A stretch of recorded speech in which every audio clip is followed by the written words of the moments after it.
What's going on, everybody? Welcome to tonight's broadcast of the ACL. It is week 3A, and it is the final day of our initial seeding GSL groups. That means 4 more teams are qualifying for playoffs, while 4 teams will be joining the other 12, competing in those secondary GSL groups, trying to get some of those last few playoff spots. My name is Gordo. I'm joined by TDS on the cast today, and today we have one of those playoff qualifying matches. It's SYN Eternal Season taking on Cupid Esports. Yeah, one of the first defining moments of the split, it feels like, where we have a team that is, or 2 teams that essentially will get the chance of either having an easier time, quote unquote, or having a harder time, quote unquote. Because one, it's essentially playoffs. The other is essentially trying to get into that spot. And obviously, from previous splits, we've seen how difficult it may get. The longer it takes you to get to playoffs, the harder it actually becomes. Because there's been surprises with teams that are maybe a little bit lower rated that out of nowhere start becoming better and better the longer the split goes. So you don't want to fall into that kind of spot. You want to just secure your place here, try and be as effectively ahead of the rest as possible, and try and have a little bit more time coming into playoffs. So this is going to be a really important match for both teams. Yeah, it really is. You know, these teams have already played against each other once in their earlier group. It was a 2-0 win for Cupid, but I think that score line is a little bit deceptive. We've gotten to see, if you look at the scoreboards themselves, some real close back and forths to be had there. Some really good standout performances from players like Season of Leaves, Munchie, and Top Lane 101 on the side of SYN Eternal Season, where it does look like they could have potentially pulled away 1 or more of those games. And now with another week of scrimming, another week of matches against other teams under their belt, I'm very curious to see how these teams look in a rematch. With that, let's introduce our rosters for the day. Starting off on the blue side, it's going to be SYN Eternal Season. It's Top Lane 101, Munchie, Season of Leaves, Daption, and All Calamity. Yeah, all in all, a really nice mix-up of players. Obviously, you were mentioning the first time they played, there was great performances with multiple members. I think particularly we always have to focus on, I would say, Season of Leaves, because I think he plays really, really well, and they are a really interesting player in general to try and focus on. Then, like you were mentioning, I'm surprised with what Munchie has been able to show so far, and then Top Lane 101 making this top side a really interesting threat from Season Eternal Season. And I want to see how they are going to try and make it work out this series compared to the previous one. Yeah, absolutely. Here, I'm really interested in getting to see this team on stream. This team's been playing mostly off stream. I haven't gotten a chance to feature them here on Aegis, but Season of Leaves, a player that plenty of people have been very excited about for a long time. That Riot is actively implementing rule changes to keep out of Tier 3. So good to see him here and competing. Top Lane 101, another new face here. And Daption on the role swap, playing Marksman over his more traditional support. And is kind of like one of the big what-if stories of NACL over the last couple of years in my mind. I think he had a really, really strong rookie split on Cincinnati Fear.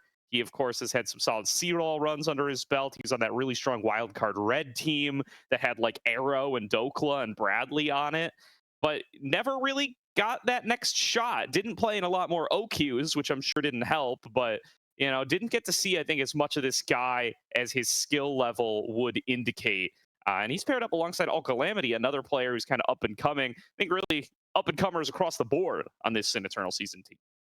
Yeah, there are multiple members that are looking to make the ups or the jump here from not being only like an up and comer, but actually becoming like more and more noticed. And I think that this team really encapsulates that really, really well. So obviously, the better they perform, the more it's going to impact the way that most people see these players and the way that they stack up going into OQ season, right? Because that's going to be kind of the main focus for a lot of these players, trying to get to that spot where they really can make a quote-unquote name for themselves. And I think here with this team, if they are able to win against Cupid already, that would be a great way to pull it off like that.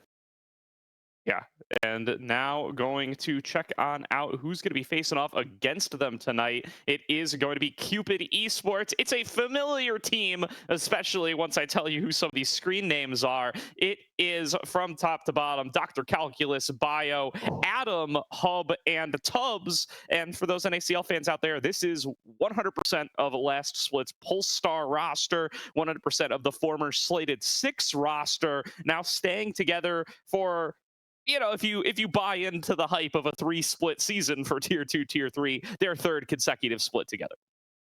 Yeah, I think third has to be the charm. This has to be one of the better opportunities for them to really show up. I feel like they performed better than expectations when looking at what was going to happen over there in the NECL. Nobody had any expectations essentially for them. I think they performed better, even if their scoreline was sadly 0 victories. And overall, as far as it comes to this ACL split, I think they are one of those dark horses that if everything comes together well enough for them, like they can actually impact really heavily on a lot of the top standing teams. That being said, obviously they are in this situation because they weren't able to go over the more settled or more prized, understood, better team in general, the Supernovas of the world. So certainly this time around, they have to be looking into trying to show up in a way that they can at the very least say they are second to Supernova, only second to Supernova, and trying to get towards that tier of level of teams that we have here that are clearly the favorites. Yeah, and I do think, at least in my mind, the split for this ACL, I think like there's a firm tier 2, at least in my mind. There's a tier 1 that is, I mean, arguably Supernova's in a tier of their own, but there's a tier 1 that is the 4 like NACL teams. And yes, Papa's Chonks is only 60% of an NACL team, but they're very, very close. And Aaron's an NACL player as well. So they're basically 80% of an NACL team. And then there's, I think, a standout tier 2 that is like just Cupid Esports and Apex Mission Impossible as two teams that competed in the NACL in spring, got relegated, but were competitive. Like, I think they're in a tier of their own. Like, I am going to automatically favor this team over most of these tier 3 squads put together until I'm proven otherwise. So I think Cupid Esports is like a big hurdle to kind of try to cross for SYN Eternal Season, and I'm very curious to see if Eternal Season are going to be able to make it competitive and are going to be able to take this to 3 games, if not outright win it, which they weren't able to do the first time around, despite some close games. I would argue it's the right level of testing that you need to see from a team like SYN, because it's just the right barometer to really put them if they are going to be contesting onto some of these tougher opponents, or if they are just going to stay on the cusp of it. If they are going to be near the tier 2 mark, or if they are just going to be on the tier 3 kind of close but not enough mark over on that side. I think it's going to be a great match because of that particularly. And then for Cupid, I think it's more so the fact that they need to really prove that they are not only tier 2, but it's above that tier 2 mark, right? It's not we're just below the CCGs and Papa Chunks of the world. We're actually there with them. Absolutely. Another split playing together. We talked about this at the Salt Mine when we were discussing our kind of seeding ballots. Like, I think the big conclusion to walk away from this Cupid Esports team being here and competing in the ACL is these 5 players must love playing together, man. Like, I'm going to basically just repeat my spiel here because not everybody listens to our silly podcast, but I mean, to come in, to have that split in the NACL, right, where you are not the most popular team, let's just say that, and you are also losing every game, like you're having the worst match record possible, and then still come back and just be like, hey, let's run it back. Let's have the exact same 5 players have another go at tier 2 level competition and see what we're going to be able to do. I think that speaks to like a good atmosphere within the team. It feels like a lot of teams, and we've seen a lot of teams have an ACL splits like that and crumble. And you can see it on the Rift when they start making roster changes. Not what's happened with these 5 guys, and they clearly still enjoy playing together as they switch orgs, but stay together as a team of 5. Yeah, and technically speaking, if they played in this split of the NACL, they probably could have survived, because technically now that it's VO1, they did win a couple of first games, so that could have meant something now that we're in a much worse format of the NACL. But certainly, I feel like they have the confidence of playing together that it does impact the way that they will play. And I also feel like, as far as comfortability goes, the more they play together, the easier it is going to be to just be able to replicate a lot of the good things that they have been able to pull off. Obviously, in the long run, maybe we'll see them split up and try and look for different avenues with different teams. But if it works, at the very least for now, to try and really leave a good image in people's minds and that way really go up once again into the NACL, I feel like that's a perfectly valid thing for Cupid. And there's a couple of players here that you can certainly make the argument that they should be back in the NACL soon enough. I completely agree with you there, and I am very interested to see what this Cupid Esports roster is going to be able to show us throughout the grander ACL split. But of course, the stakes are high tonight as we get into the first draft. So this is the end of our first GSL stage. For those not super familiar with our new format, it is a double GSL format. This first 6-team GSL group qualifies 2 teams to playoffs. The first seeds have already qualified last week. They are those 4 NACL teams: Supernova, CCG, Papa's Chonks, and who did I leave out there? Citadel, of course, our reigning champions, Citadel. So those 4 have already made it. 4 more teams will qualify today. They will be the winners of these second place matchups, and they will get the 5th through 8th seeds in playoffs. So you win here, you're in playoffs, you're a top half seed, life is pretty good. You lose here, you get seeded into a second GSL group with all the other teams that have not made it, 1 of each seed. So 1 3rd seed, 1 4th, 1 5th, 1 6th. We will do that draw after the stream. And then you have to place 1st or 2nd in that group to get a lower half playoff spot. So you lose here, you have to play multiple more matches, win multiple more matches in order to get a lesser playoff seed. Whereas if you win here, you get a good playoff seed and you're home free. You're going to go play in a 4-team GSL bracket with the other 5th through 8th seed teams. You'll get some good competition, but it'll also be relatively low stakes competition. To win-win, frankly, to be able to come out with this win here. This is a pretty impactful match as far as what your next week and a half is going to look like, because you either get, some low stakes, good competitive matchups against high level teams, or you're going to have to go scrap it out and try to make yourself into the playoffs. So definitely know which group I'd like to be in. Yeah, the only big risk, though, of going down to scrap it out with the remaining teams is that you do run the risk of being eliminated. So, like, there's always that slight thing to really consider out of the new format. Obviously, trying to get there, you want to have the best positioning, the best position for yourself, the best standing, so that you are not going to be left in a really weird spot.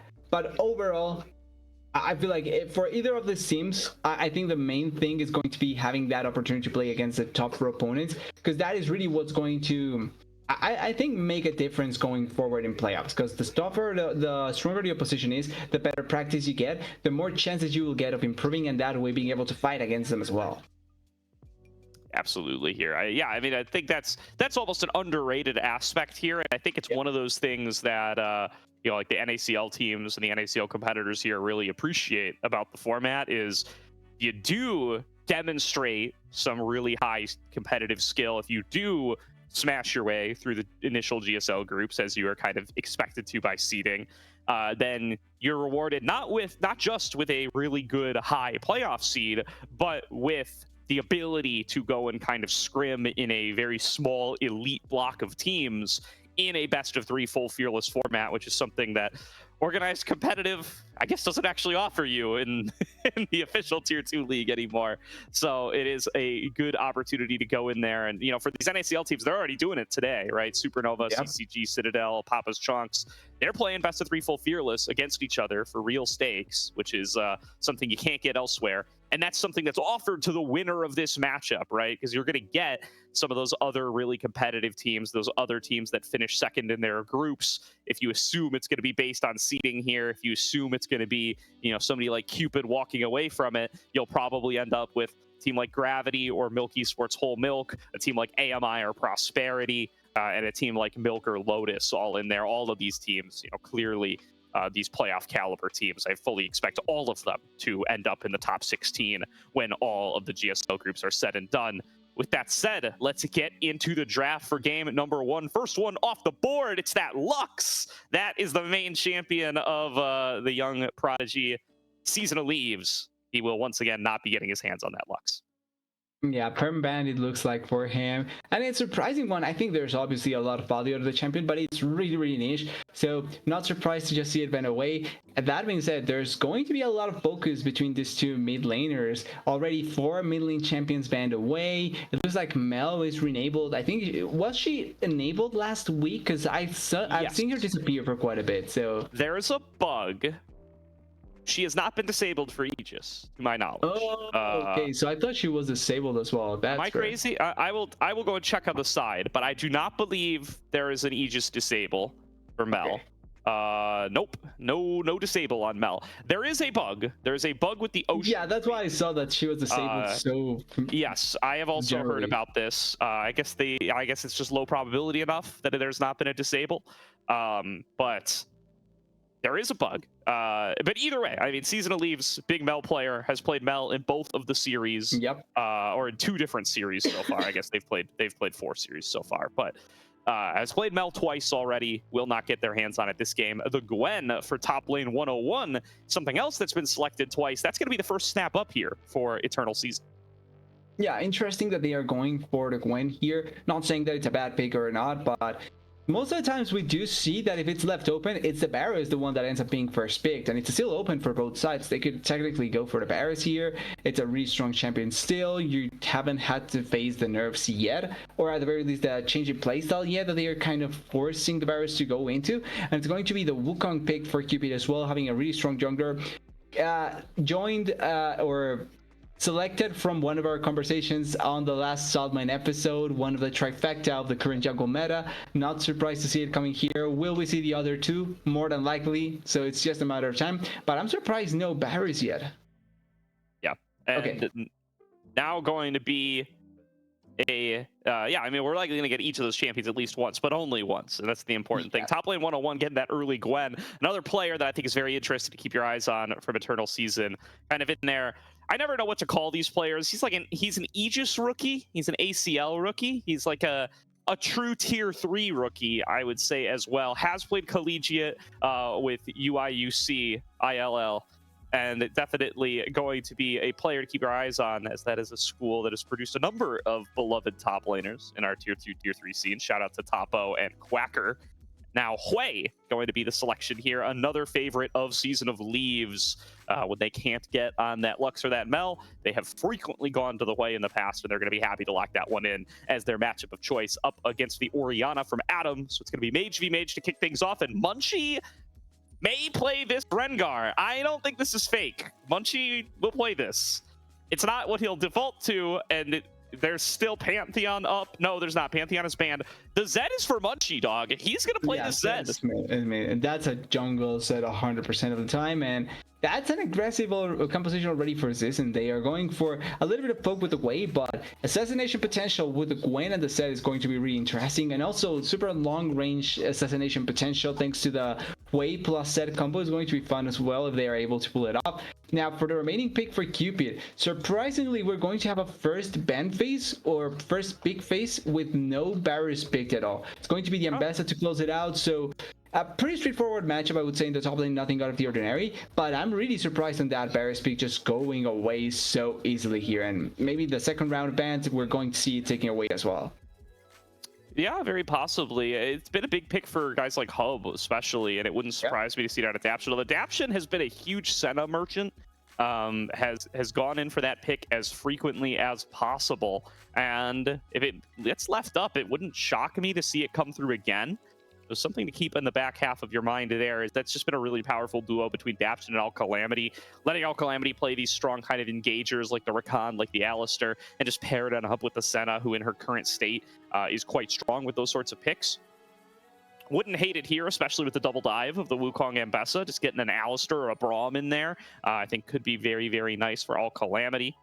Nautilus is going to be the only ban of choice. And here's that Nico, a support that is very highly prized at this level of play. Yeah, and I like the pick here because, like you were mentioning, the dive body for the Ambess and the Wukong, but also a really nice ball carrier for the Orianna. You get the movement speed boost, and then you can get really easily onto the backline. So all in all, the combo that Cupid has drafted so far, I really, really like the idea that they are going for. Pretty straightforward, but consistent to pull off. And then on the other side, on season, they are trying to look for specific picks. I'm not expecting this to come through. Morgana, I have barely seen this champion. It can be good, but I have barely seen this champion in so long that I have no expectations at all. The Saya here, for 80 carries, the safest option. Pretty comfortable. Ulti in to try and escape. I think Rakan here wouldn't necessarily be a bad choice, but I feel like the Alistair is preemptively going onto that Rakan instead. although looks like they are going to opt into the Rakan. So the lovers duel is good enough. Obviously, you have ways to engage, you have ways to come back, you can play with the Saya much more effectively, and then it gives you that engaged potential that you kind of were lacking with no real like frontliner. Only real problem compared to something like the Leona or Alistar is that he's really squishy. Like, even if he can engage really well, he's squishy as hell. So if he gets picked up, he's going to die really quickly compared to something like the Alistar that can just pop the ultimate and run away. A Jinx would surprise me here. It would give you a powerful range advantage in the late game, but it'd be very vulnerable to the Zed. It does get locked in. I'm a little surprised that this isn't... I'm kind of surprised this wasn't just Ezreal. This feels like a very easy Ezreal angle to me for Hub, but goes for the Jinx instead. So we'll have superior range compared to the Xayah, but I mean, the Hui range is still going to be an issue, and oh boy, you're a bit of a sitting duck up against the likes of this Zed without real support to peel off for you when you have Nico support, who's probably herself going to be maybe the Orianna works like that, but it's too little. It's really too little when trying to protect the Jinx. And one of the things that I like from SYN is that their single target combo kill potential is actually really good, because they have the Set ultimate plus super long range Hui snipe, plus also just single target lockdown from the Rakan. So there's a lot of ways to really kill that one target really effectively without having to worry about the rest.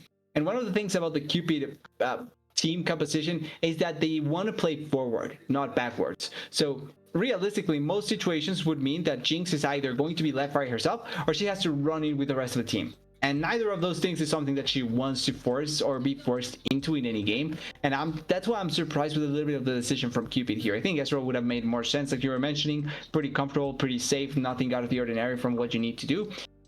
But even with that in mind, I do think that Cupid's composition, it just feels much easier to try and pull off, because you have 3 great ultimates to really play around with: the Orianna, the Wukong, and the Nico. Then a hyper carry in the late game in case things goes wrong. And even then, the Ambessa has a nice engage tool that does not depend on anyone to really be played around with. Like, you can play it from super long range, you don't need anyone to really follow you up or try and be like forcing anything to happen. And she still has assassination potential onto the squishy, so there's good mix-ups of what they can try and accomplish to do. Only thing is, if that Jinx dies super quickly in a fight and their ultimates do not connect well enough, then I can see SYN just finding better opportunities to make the longer fights theirs. Yeah, SYN gonna have to position really well this game, and I'm talking about SYN the individual player, not SYN the team. Let's say SYN for the team, SYN for the player, just to keep things simple tonight, TDS. Would it be easier to just say Soul for the player? Oh, you could say Soul.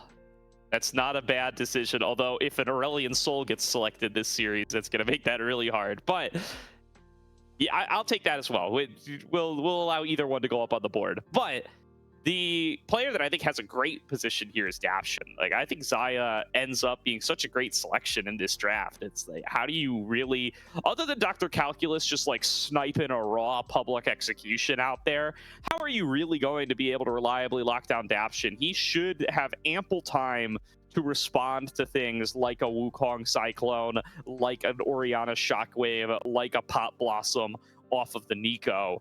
With Featherstorm, should have that self-peel capability, and as long as you are not relentlessly out of position, it should be pretty tough to reach you. There's not a lot of good, reliable, instantaneous engage that cannot be easily evaded by that Xayah. So as long as you're able to set up fight lines where Hub is getting dealt with by Munchie or top lane, then you can really be able to just kind of kite this one back, and I think you're just going to be wreaking havoc on the likes of this Ambessa Wukong as they try to dive into you.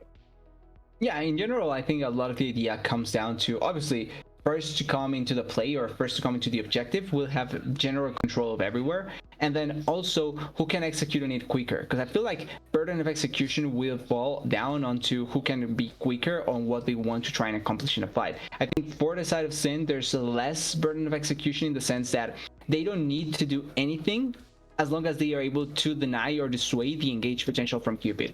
Where Cupid has a much easier burden of execution with their composition, it's much harder in the sense that if they fail any ultimate or they do not connect on Daption or Soul really quickly, then the longer fight just feels like it's much better for SYN.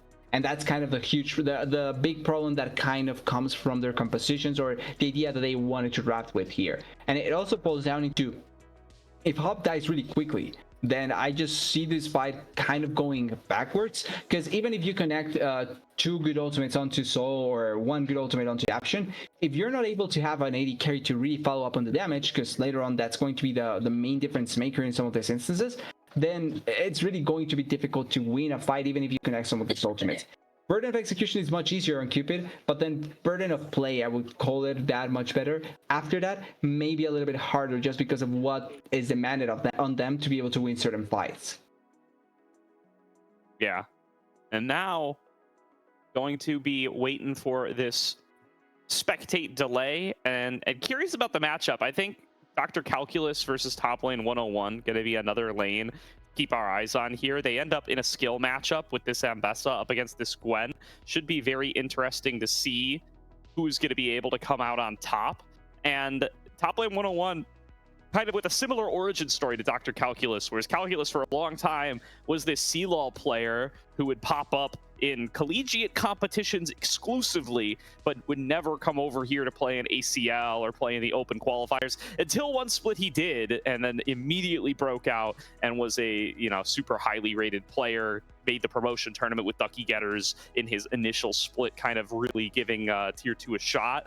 Top Lane 101 could kind of be walking in those shoes here as he also joins up with what ends up being an overall pretty stacked up team in SYN Eternal season. Yeah, the general idea feels like we're seeing this like young, like it's kind of like a staircase where you meet like your younger version in a way, like he's stepping into the same steps as you, but then there's like a big divide in that staircase and you cannot go higher than that, so they get kind of stuck in the same spot and kind of they need to kind of go over each other to really reach that spot, which at the end of the day, that kind of is a sport, but it's great to see this sort of quick turnover for some of the younger players to really be looking into what quote unquote are their rivals and already trying to go above them to reach that height that they are looking for. And the NACL is looking really actively into this because I feel like this year particularly, there was a great chance in spring for being younger and summer not so much. But now going into next split where I think there's going to be quite a bit of turnover as well because of some players, there's going to be good chances for both of these players if they are able to show up in ACL and in the coming OQs. And I think there's a great chance to see what they are made of as well. Absolutely here. This is, you know, we just recorded our NACL All-Stars episode yesterday, and I had this point in the back of my head and I never got to make it. It's very odd coming out of the NACL regular season, knowing which two teams are going to be relegated and not even knowing who's participating in the OQs. Like, this is not how the splits have gone historically. Usually you have some heavy favorites for the OQs before the NACL regular season is even over, and you're kind of shadow boxing the bottom NACL teams against the top OQ teams. We don't even know what the top OQ teams are. We can make guesses that they're going to be similar to these ACL teams, but whole new teams might emerge.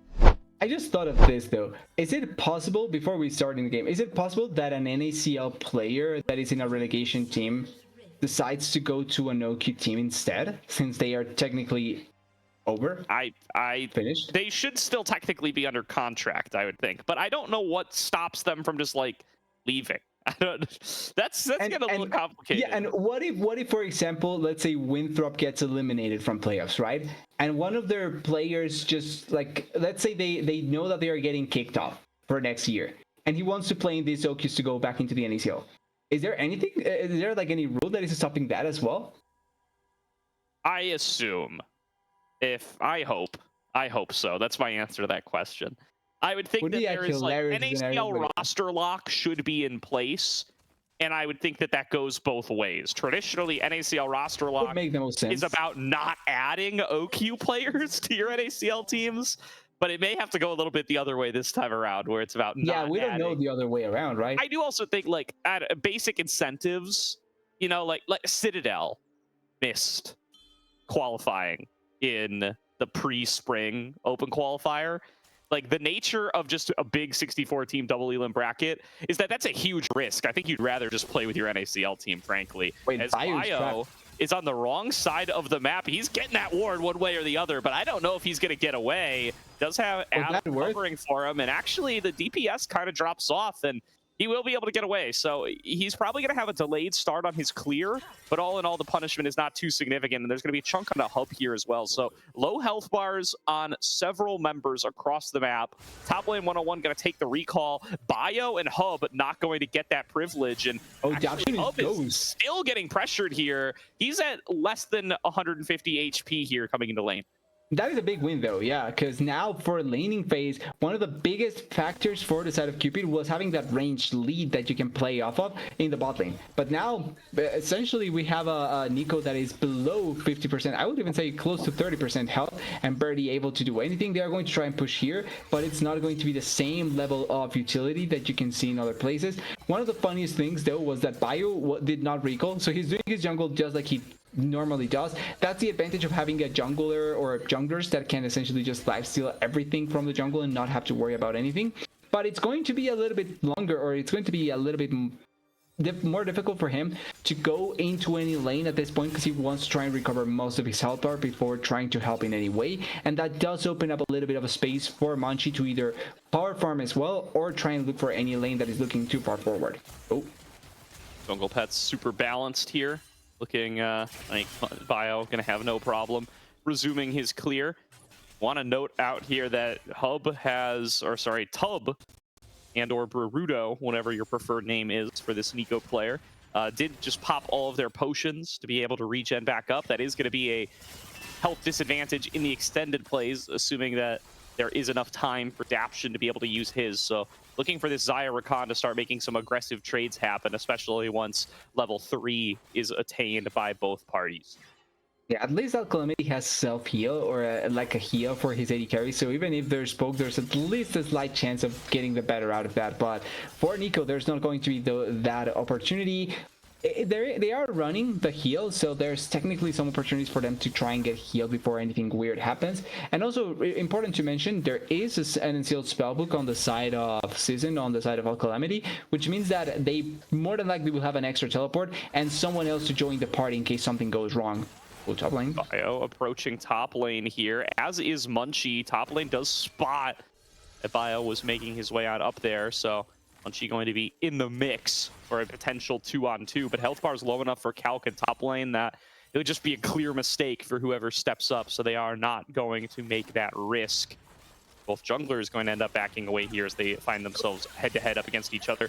Does look like Bio's going to be seeding this top scuttler to Munchie. And Hub is taken so low. It's just first blood over to Daption and Calamity. They expend summoners and they finish off the opposing Jinx.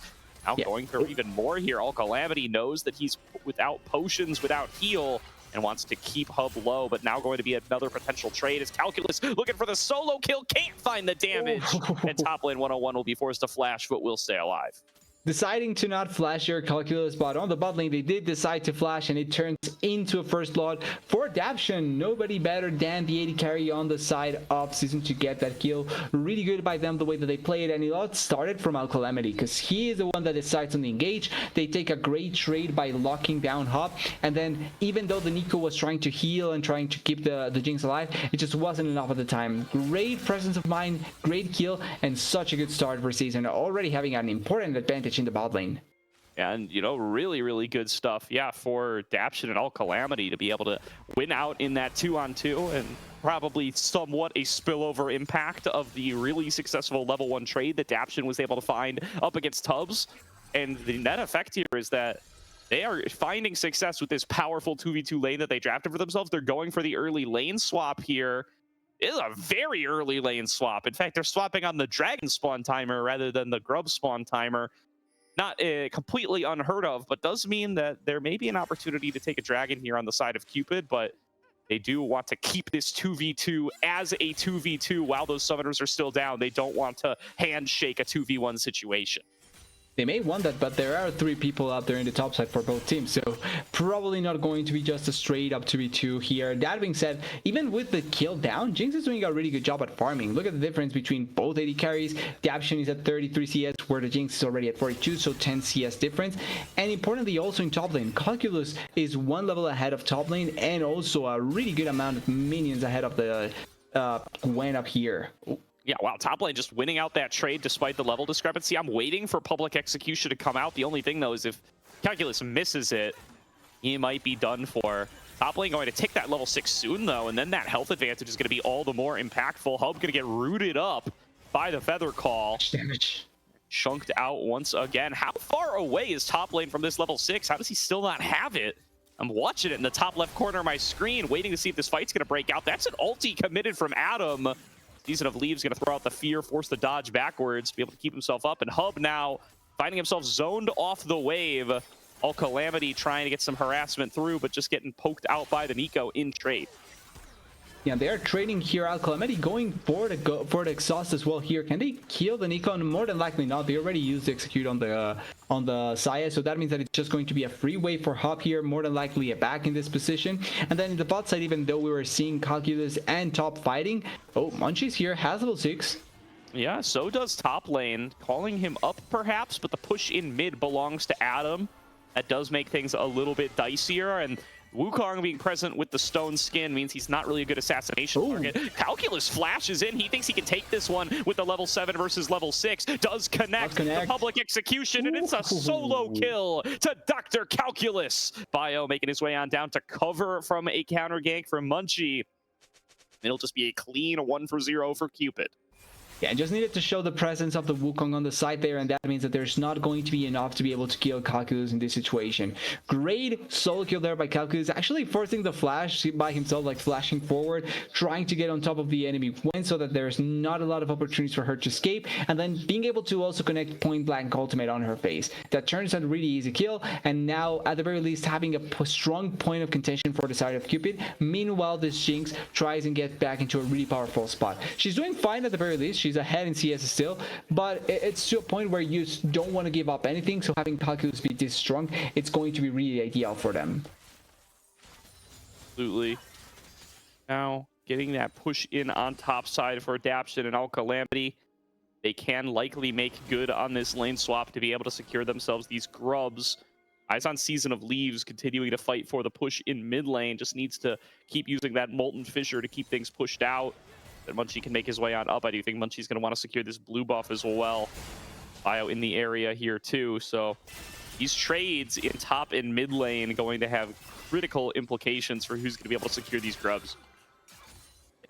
So that you have an angle for really try and look for it, depending on how your top lane situation is or how your situation is on the other side. He'll expand it here by the Nico, but it's also important to notice there is a teleport on Calculus, there's no teleport on top lane. So that means that there's not going to be a lot of opportunities to have a 5v5 instead of 5v4 there. Oh, Munchie. Here comes Munchie going to have to dodge out on the Pop Blossom with the Death Market. Immediately rooted up his Calamity. Great placement on Super Mega Death Rocket. Going to let that kill be secured. And Munchie trying to play some mind games with the shadows, but read out by Hub. 2 kills for 0 over to Cupid, and the grubs are going to be the prize.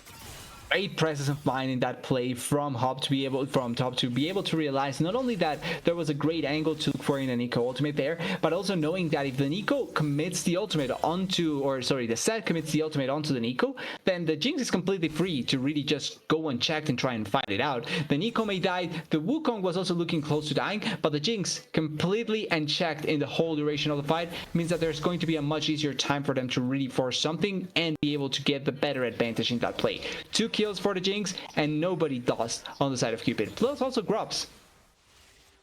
Yeah, really great prize there for Cupid, and with that they cement a solid lead in the early game. They are now 2-for-0 in the early objectives game. They do also secure themselves the feat of Warfare. So feats of strength well on their way towards being secured for the side of Cupid. And Daption and All Calamity also lose out on that 2v2 advantage they had built up for themselves in the early game with that double kill going over to Hub. So great re-solidification of the strength of this scaling on that Jinx for Cupid. He also stopped Munchie from snowballing. So wins on wins on wins. Let's see if he's going to be able to get something back in mid. Good dodge there from Adam using the flash to avoid the ultimate from Season of Leaves. Yeah, there's no ultimate on Munchie, so that means that trying to follow up on that play was going to be really difficult, and they are forcing it in a really nice fashion. I really like the way that they are trying to look for it, but it didn't work out that well. I did see the Super Mega Death Rocket canceling the back from Rakan, and it didn't work. The interaction, Super Mega Death Rocket interrupted All Calamity's recall, but he just stepped over to Daption and used the joint recall that Xayah and Rakan have, so it didn't slow down at all. Good idea from Hub, but against the one pair of champions that it doesn't matter against. Probably the only time where that is probably not a good idea to try and pull off, as Munchie is finding the Nico here, Daption, and no! And there's no flash, so there's nothing to stop. Yeah, All Calamity popped quickness there, but completely hosed by the most impactful flame chompers I've seen. Hub, I mean, big play there, man. Look, he clicked E on the right spot on the ground. I don't know what to tell you. Flash, no way to get on top of the Jinx, so full props to Hub in that situation. And not only did they stop that additional engage, Set was also on the top side, so that means that now they are taking away attention from the Set onto the other sides of the map, trying to put a little bit less pressure onto Dr. Calculus to really be able to take it onto top lane as much as possible. And in the mid lane, even though we haven't noticed it as much, the Orianna really is just trying to push onto the wave as much as possible, and then be able to open up herself so that she can move into other places. She really hasn't been a factor in that sense, but in general, I like the idea that Adam is looking for in that situation. Calc is really starting to flex in this lane, by the way, really starting to have some success in these trades, but top lane 1-on-1 starting off the fight because he knows he's got Munchie coming on in for him. Great interception of the public execution, but the Shurikens do not find their mark, so Dr. Calculus will escape with enough health to survive. Turns out having 15 dashes works out really well to try and escape from the Set ultimate, as All Calamity. We're really just expending support ultimates in this 2v2 today. As that's a heal from All Calamity. I think maybe he thought that I didn't. Maybe there was a risk of getting caught up in those flame chompers and that movement speed was necessary for Daption. But either way, Adam throwing out the ultimate here, nearly finding a solo kill onto Season of Leaves. Will be forcing out the flash of the one-on-one. And here comes Bio. He wants to see if he can make this dive happen under the turret. Will end up not going for it. Yeah, I think that, there in the top lane where we see All Calamity using the heal is because he was expecting the side to be able to get on top of or pass the chompers with the ghost. Hop. Going to one being focused, but Dapson is lower on health. Great entering into the Featherstorm and shutdown secured for Munchie. Getting this Zed rolling nice and early. Top lane getting dove onto. Bio going to flash onto him, and top lane doesn't have the stacks to snip back. It's a kill for Cupid cross map, and they're going to get some alone time. 2 versus 0 on the bot lane turret. These are plates and perhaps first turret. It's just a bonk to the face from the Wukong onto the Wen, and that means that really easy kill, really nice potential to take down the turret down there in the bot side, and they get the first turret blood after that. And then even though the Jinx dies, it's so much value here. Can they get the kill? Super Mega Death Rocket, ooh, does not connect, but Hub still fishing for those. It was going in the right direction. I think the idea was fine. They didn't find the mark, but it was going in the right direction. That being said, though, what is not going in the right direction is SYN's game so far, because even though they have been looking for certain plays to try and work out, and even though they kill Hub in the previous play, they are still behind in gold. They have not yet put a stop onto Calculus at this point. And then Bio is also finding really good angles. Already 2 ultimates from the Wukong, 2 really good value kills that they are able to get. Oh, Hub is dead. Now there we go. Munchie, though, going to try to make this a regular occurrence, keeping the pressure on towards Hub. Once again, does run into the problem where 3 shurikens come out, none of them find their mark, and so the execute damage on Deathmark will not present itself. But that is kind of their saving grace here. They've gotten a kill onto Munchie. It was a shutdown. He's just going to get to spend the money from it now. And hopefully he will be able to make an impact in these later fights. So gets hit by the shockwave again, this time with no flash. Lands a critical fear, but the flash from Adam will not find its mark. Season of Leaves stays alive. All Calamity here to cover him. Yeah, quick fit though to try and escape there, but I'm failing on the last hit there to really try and kill Sol in that position. Even uses the flash, so there's now no escape tool for the Orianna in this position. They also are going to be getting the Rip Herald on the side of SYN if they are able to rush it quickly enough, but Bio is already here. Yeah, it just goes to them. Wow, good damage there too. Munchie without the ultimate, so will not commit, but yeah, that force on towards the top lane ends up costing them more than they bargained for. Not only do they expend the flash without getting a kill on a Season of Leaves, but they give up so much pressure on towards that Rift Herald that will give a little something back. But once again, Season of Leaves steps up too far, and this time Bio and Adam will get the job done. Season of Leaves off the map. Yeah, having an extra member here for you is going to do wonders for Adam in that situation. They get the extra kill, although Hope here is by himself. He may be completely dead. Yeah, he is dead. Yeah, Deathmark is up and will be expended. Oh, wait. And they get the kill, though. Daption the taking heal. too much damage back. And Munchie not able to finish him off. Going in for a little bit more. Can't land the shurikens. Hit by the Pop Blossom. No Super way. Mega Death Rocket to close it out. Hub on a double kill. Turns this play back for Cupid. And all Calamity in too deep. Now trying to get his own self out of danger. But might get hunted down by Calculus. Dodges out on the public execution and flashes over the wall. I think Hulk Calamity is now home free. Yeah, able to survive there, but it does have to blow the flash. Who didn't survive though was Munchie and Daption after that previous play, and it looked like having the Jinx by herself with the turret was going to be the worst thing you could ever done, because she was about to die. But played it really well by Hub, trying to rush, killing the minions before forcing anything else. And then also, I think they initially had the aggro on the set, but because Set's ultimate does come through, that means that it transpasses onto Daption, that was the last one to hit. So it just makes it that the turret will kill Daption beforehand, and then there's not enough damage for Munchie to follow up on the kill. There's simply just a slight misplace there that really could have turned around the situation.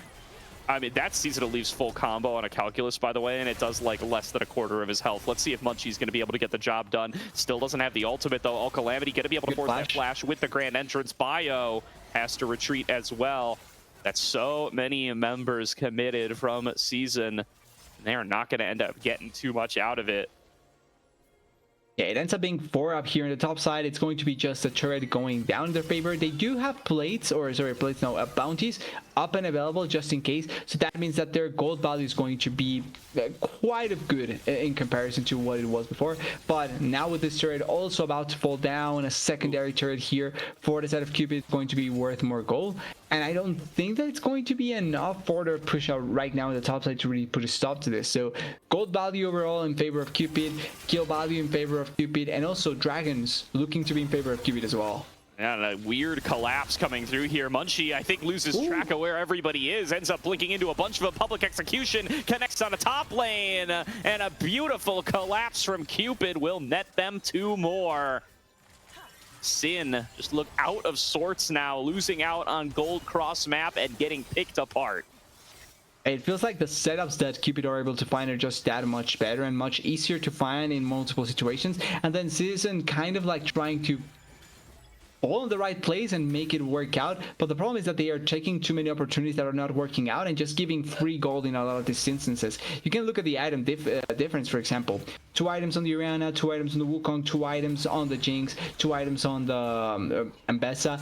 Everyone is at 2 items for the side of Cupid, where there's only 1.5 for a season, and that means that it's going to be taking a little bit longer before they actually can find opportunities to try and fight, compared to Cupid, at least.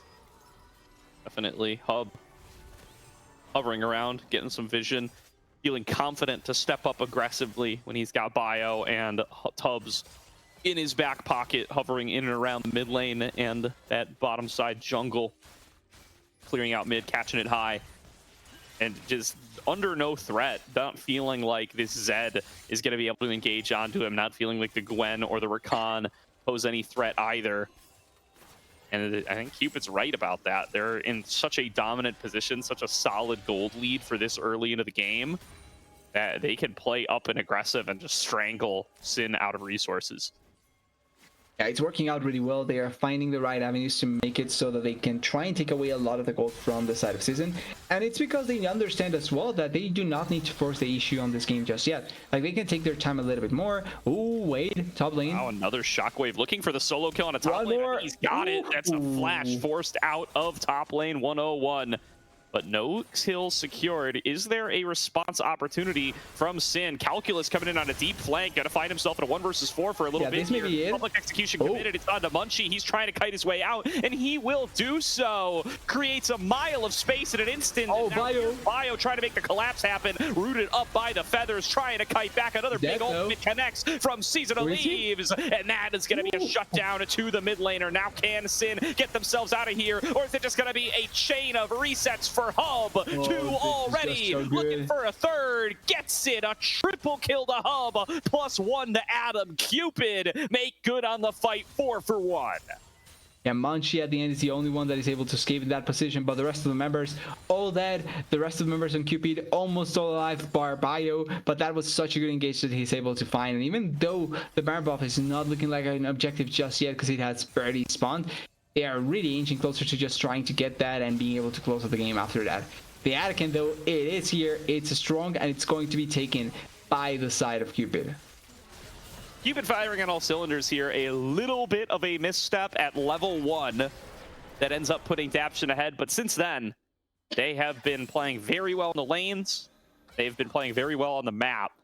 Bio showing up everywhere he needs to and really preventing any potential plays with lasting impact from going in towards any of his players and shutting Munchie's Zed out of the game. He had a really, really impressive Zed performance last week in their previous match to qualify here, and it just looks like a different world as a nice double shockwave connects out of Adam.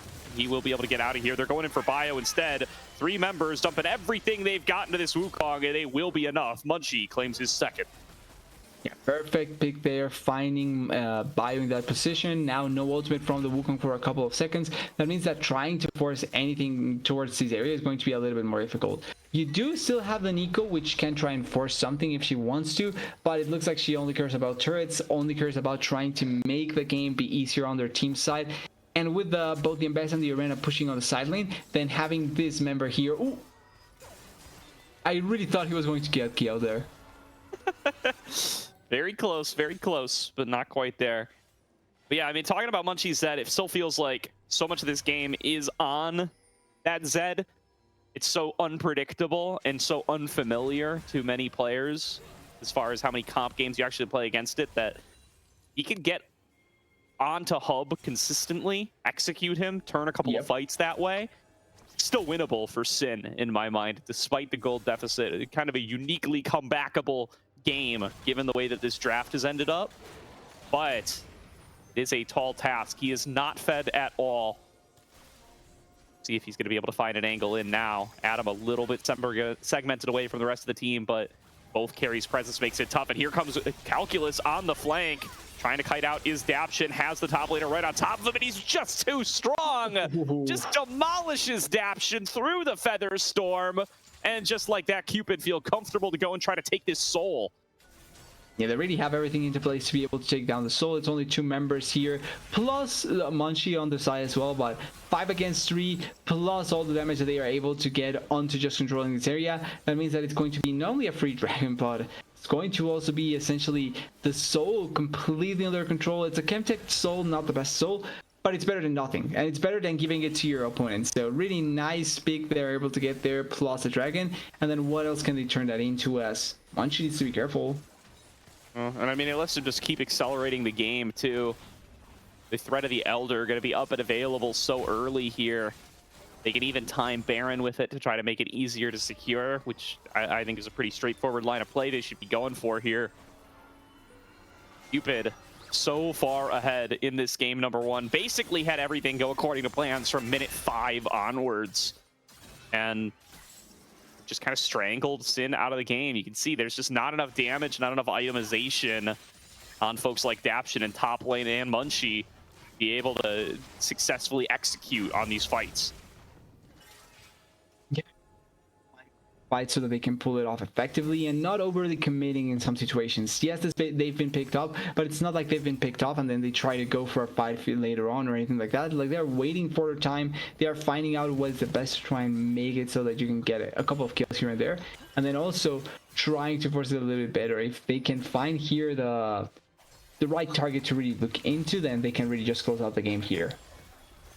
I like how aggressively Tubbs is playing here on these clones and with the shapeshift, just constantly taking the form of Hub, stepping up in ridiculous positions, daring people to try to get a fight started onto him, knowing he's going to have the backup as necessary. Bio covering him as well. Tons of damage, by the way, just landed on Adaption. That's his Ghost, traded with Hub's Ghost, and Marksmen themselves forced off the play with Baron on the table. It just feels like they are pushing them out of any potential position here to go for the Baron, and that just means that as long as you have a split pusher here like Dr. Calculus, or someone that is able to put pressure on the side like the Jinxer here, then this team is just feeling it's 2 shown bot. Yeah, top lane trying to make a play happen out of Calculus. Manages to avoid the public execution, but he's just not strong enough. Oh, Munchie, no. On this Gwen, a catch onto Munchie means an easy cleanup for Adam. and now it is no jungler to try to contest this Baron. Calamity waiting on the flank, does have a smite of his own, looking for it, cannot find it. Calamity will drop, and it's 2-0 to Cupid once again. Calculus finds the turret that he started earlier after forcing top lane out of the play. Daption trying to hunt him down, but down 3 levels, not without enough damage and not with enough lockdown. And it is just going to be more and more going into the pocket. The Cupid 12k ahead now. They begin their siege on the base. One of the first times I think I've seen an Ambassador not deciding to just stop Tin and try and kill the Saya. That being said, probably the smarter play. They get 2 kills, they get the Baron buff. Their Arcane attempt was cute, but obviously a jungler smite was going to be bigger. Ooh, they are just killing everyone now. They want to end the game here. Yeah, Munchie is back and alive, but without options, and Seasonal leaves off the map means that they cannot clear waves very effectively. Daption doing his best, chunked out by the ball, already taken off. Here comes Dr. Calculus trying to chase him away. Calamity trying to fend off the rest of the minion wave, but the first Nexus turret going to drop. Here comes Munchie into the back line. Will be able to execute on a Tubbs, but it's already a kill for Calculus. He's cut off top lane. Top lane a fall as well. A double kill to Adam, and game number 1 in dominant fashion to Cupid Esports. Yeah, 27-minute kind of slaughter from Cupid, playing a composition that I think that even if they take a little bit longer, they could still just close out with the Jinx there. But particularly and importantly, look at the cliff in difference in gold for the side of Cupid. And what I wanted to point out too was the way that the rest of the game kind of panned out after that level 1 first blood that the side of Cupid gave up. Because we need to remember, Daption was ahead at level 1 at 1-0. But the problem for him was that he lost a huge amount of minions. He was behind the Jinx in CS. Then top lane gets killed by Dr. Calculus, which meant that now there was a divide in terms of who was ahead and who was behind. And it opened up space for the Jinx to really be able to slowly but surely get to that point once again. She didn't die as frequently after that. She got 2 kills. They played really effectively for the Jinx, but being able to stabilize the game in that moment where they were behind was crucial for the side of Cupid, and that meant that they can regain control and try and play the rest of the game out. Yeah, definitely. I want to give a shout out to Bio here as well, and to Wukong as a champion, showing why he's part of that holy trinity that define the jungle meta right now, and Zed is not. Every time these two both showed up to a play, it was the Wukong that was clearly the superior pick. It was too tanky with the stone skin for Zed to ever engage on it, but it was always capable of being a big force in its own right. And then both solo laners from Cupid outperforming their counterparts. You can see it on the damage chart. You can see it in the game. They come up with individual leads that make things all the easier for the rest of the team to execute. Yeah, they just feel that they executed how they needed to, played it really, really well, and really showing up that they are one team to really be scared of if they are able to perform in this level of play style so far in playoffs. So certainly a really nice game coming in by Cupid. That means that they are not only confident now, but one step closer to securing that first or that position in the playoffs in the upper side. And now for a season, though, they need to find a nice way to turn around, because it's not an easy defeat that they faced, but also, like, I feel their initial plans are kind of crumbled in front of them. So they need to recoup. They need to be able to get a little bit more opportunities for their teammates. Particularly, I think playing around bot lane could be a really nice idea. And then top lane maybe having a little bit more comfort or a counter pick to go against the Dr. Calculus in the next game. Yeah, I do want to say, I mean, this is far and away the most one-sided matchup these two teams have played against each other as their third time facing off in this ACL. Previously, SYN Eternal Season was able to be a lot closer. They've had a lot more success with seasonal leaves on stuff like the Mel.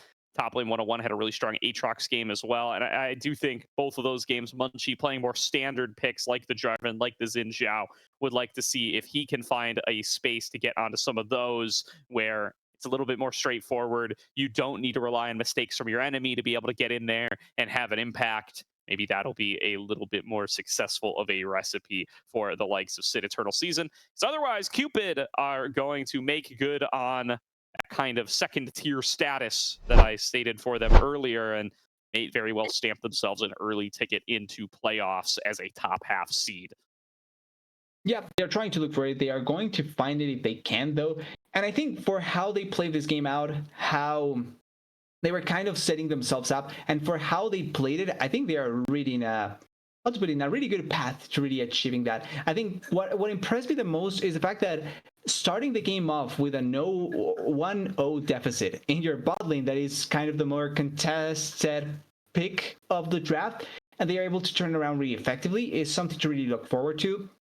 And then also, we didn't touch much on the lane, but for what we were expecting out of Season or Soul coming into this game, I feel like he was so quiet compared to Adam that even though he didn't have essentially like moving around all the map and trying to get the kills, he still found really clutch ultimates, always pressuring Soul, trying to go for the solo kills in a lot of those situations. And then also, apart from that, controlling the space so that there was a lot of space for Bio to move around. And when you have that sort of freedom for your jungler to really be able to move whatever he wants after his start as well, because we need to remember Bio was like below 50% health to start of the game, it just enables so much for your team in general. So huge props to Adam as well in that sense. Definitely.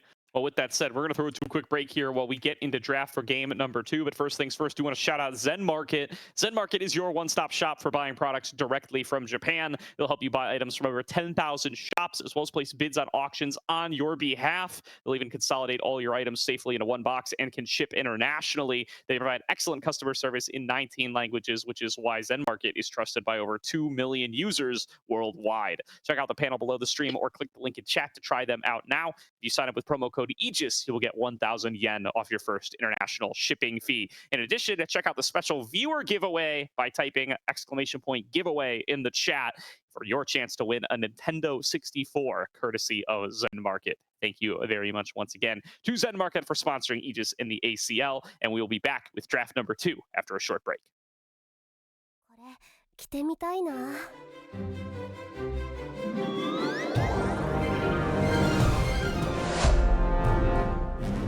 こ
What's going on, everybody? Welcome back to the ACL, where we are already underway for draft number 2. Cupid keeping it towards most of the same bands. They're going to add the Varus now that they find themselves on blue side. Season, or Eternal Season, going to be banning away the Yunara, plus these other 2 that they banned away previously. These are going to stay away. And Aurora going to be the first pick. This could be for Calculus, or it could be for Adam. Yeah, I like the Aurora in general, to be honest. I like the fact that you can flex it around. I'm surprised we haven't seen more Aurora when thinking about all the mid lane bans that are going through. Like, I'm surprised Aurora has been falling off, like, in such a way from people's priorities. That being said, now Cupid playing it, and ooh, I would like to see the Zoe, just because I feel like we haven't seen much of it. But Seraphine getting Harvard here, good flex potential, can be played in 3 positions essentially. And there's a lot for later stages of the game that can come through. I am not expecting this to go through, but it would be a Munchie pick if I ever saw one. It would be a Munchie pick. I mean, if you gotta double down on your carry junglers rather than go back towards the more traditional stuff, this is one way to do it. Instead, they might go for the Seraphine Rumble for the hard team fight commit. Would be a strong pick for top lane 101.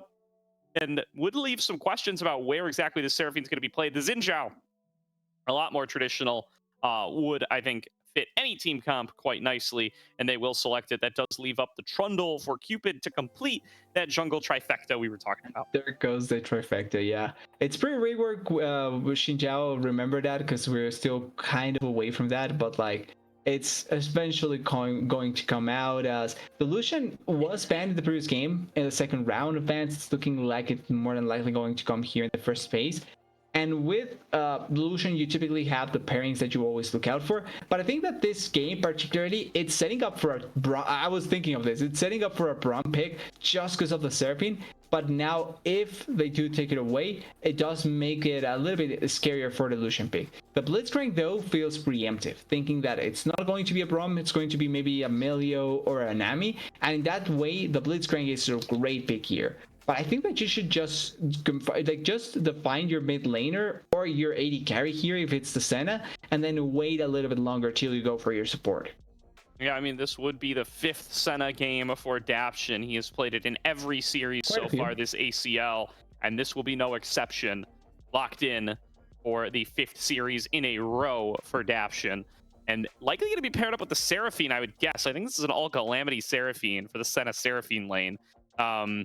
Little bit of extra healing there for the laning phase, and such tremendous scaling as well. And then they're going to ban away the Braum, like you were calling out earlier. So we'll very likely push for I mean, if you ban the Nami here, then the Melio is still up. That's kind of the thing about modern Lucian.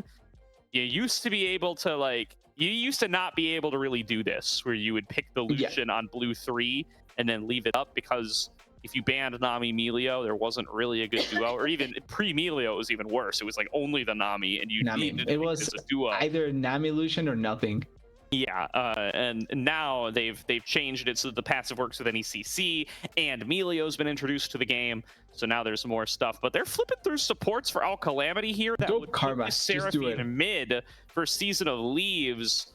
I mean, given how that game number 1 laning phase went, that makes me nervous for SYN Eternal Season.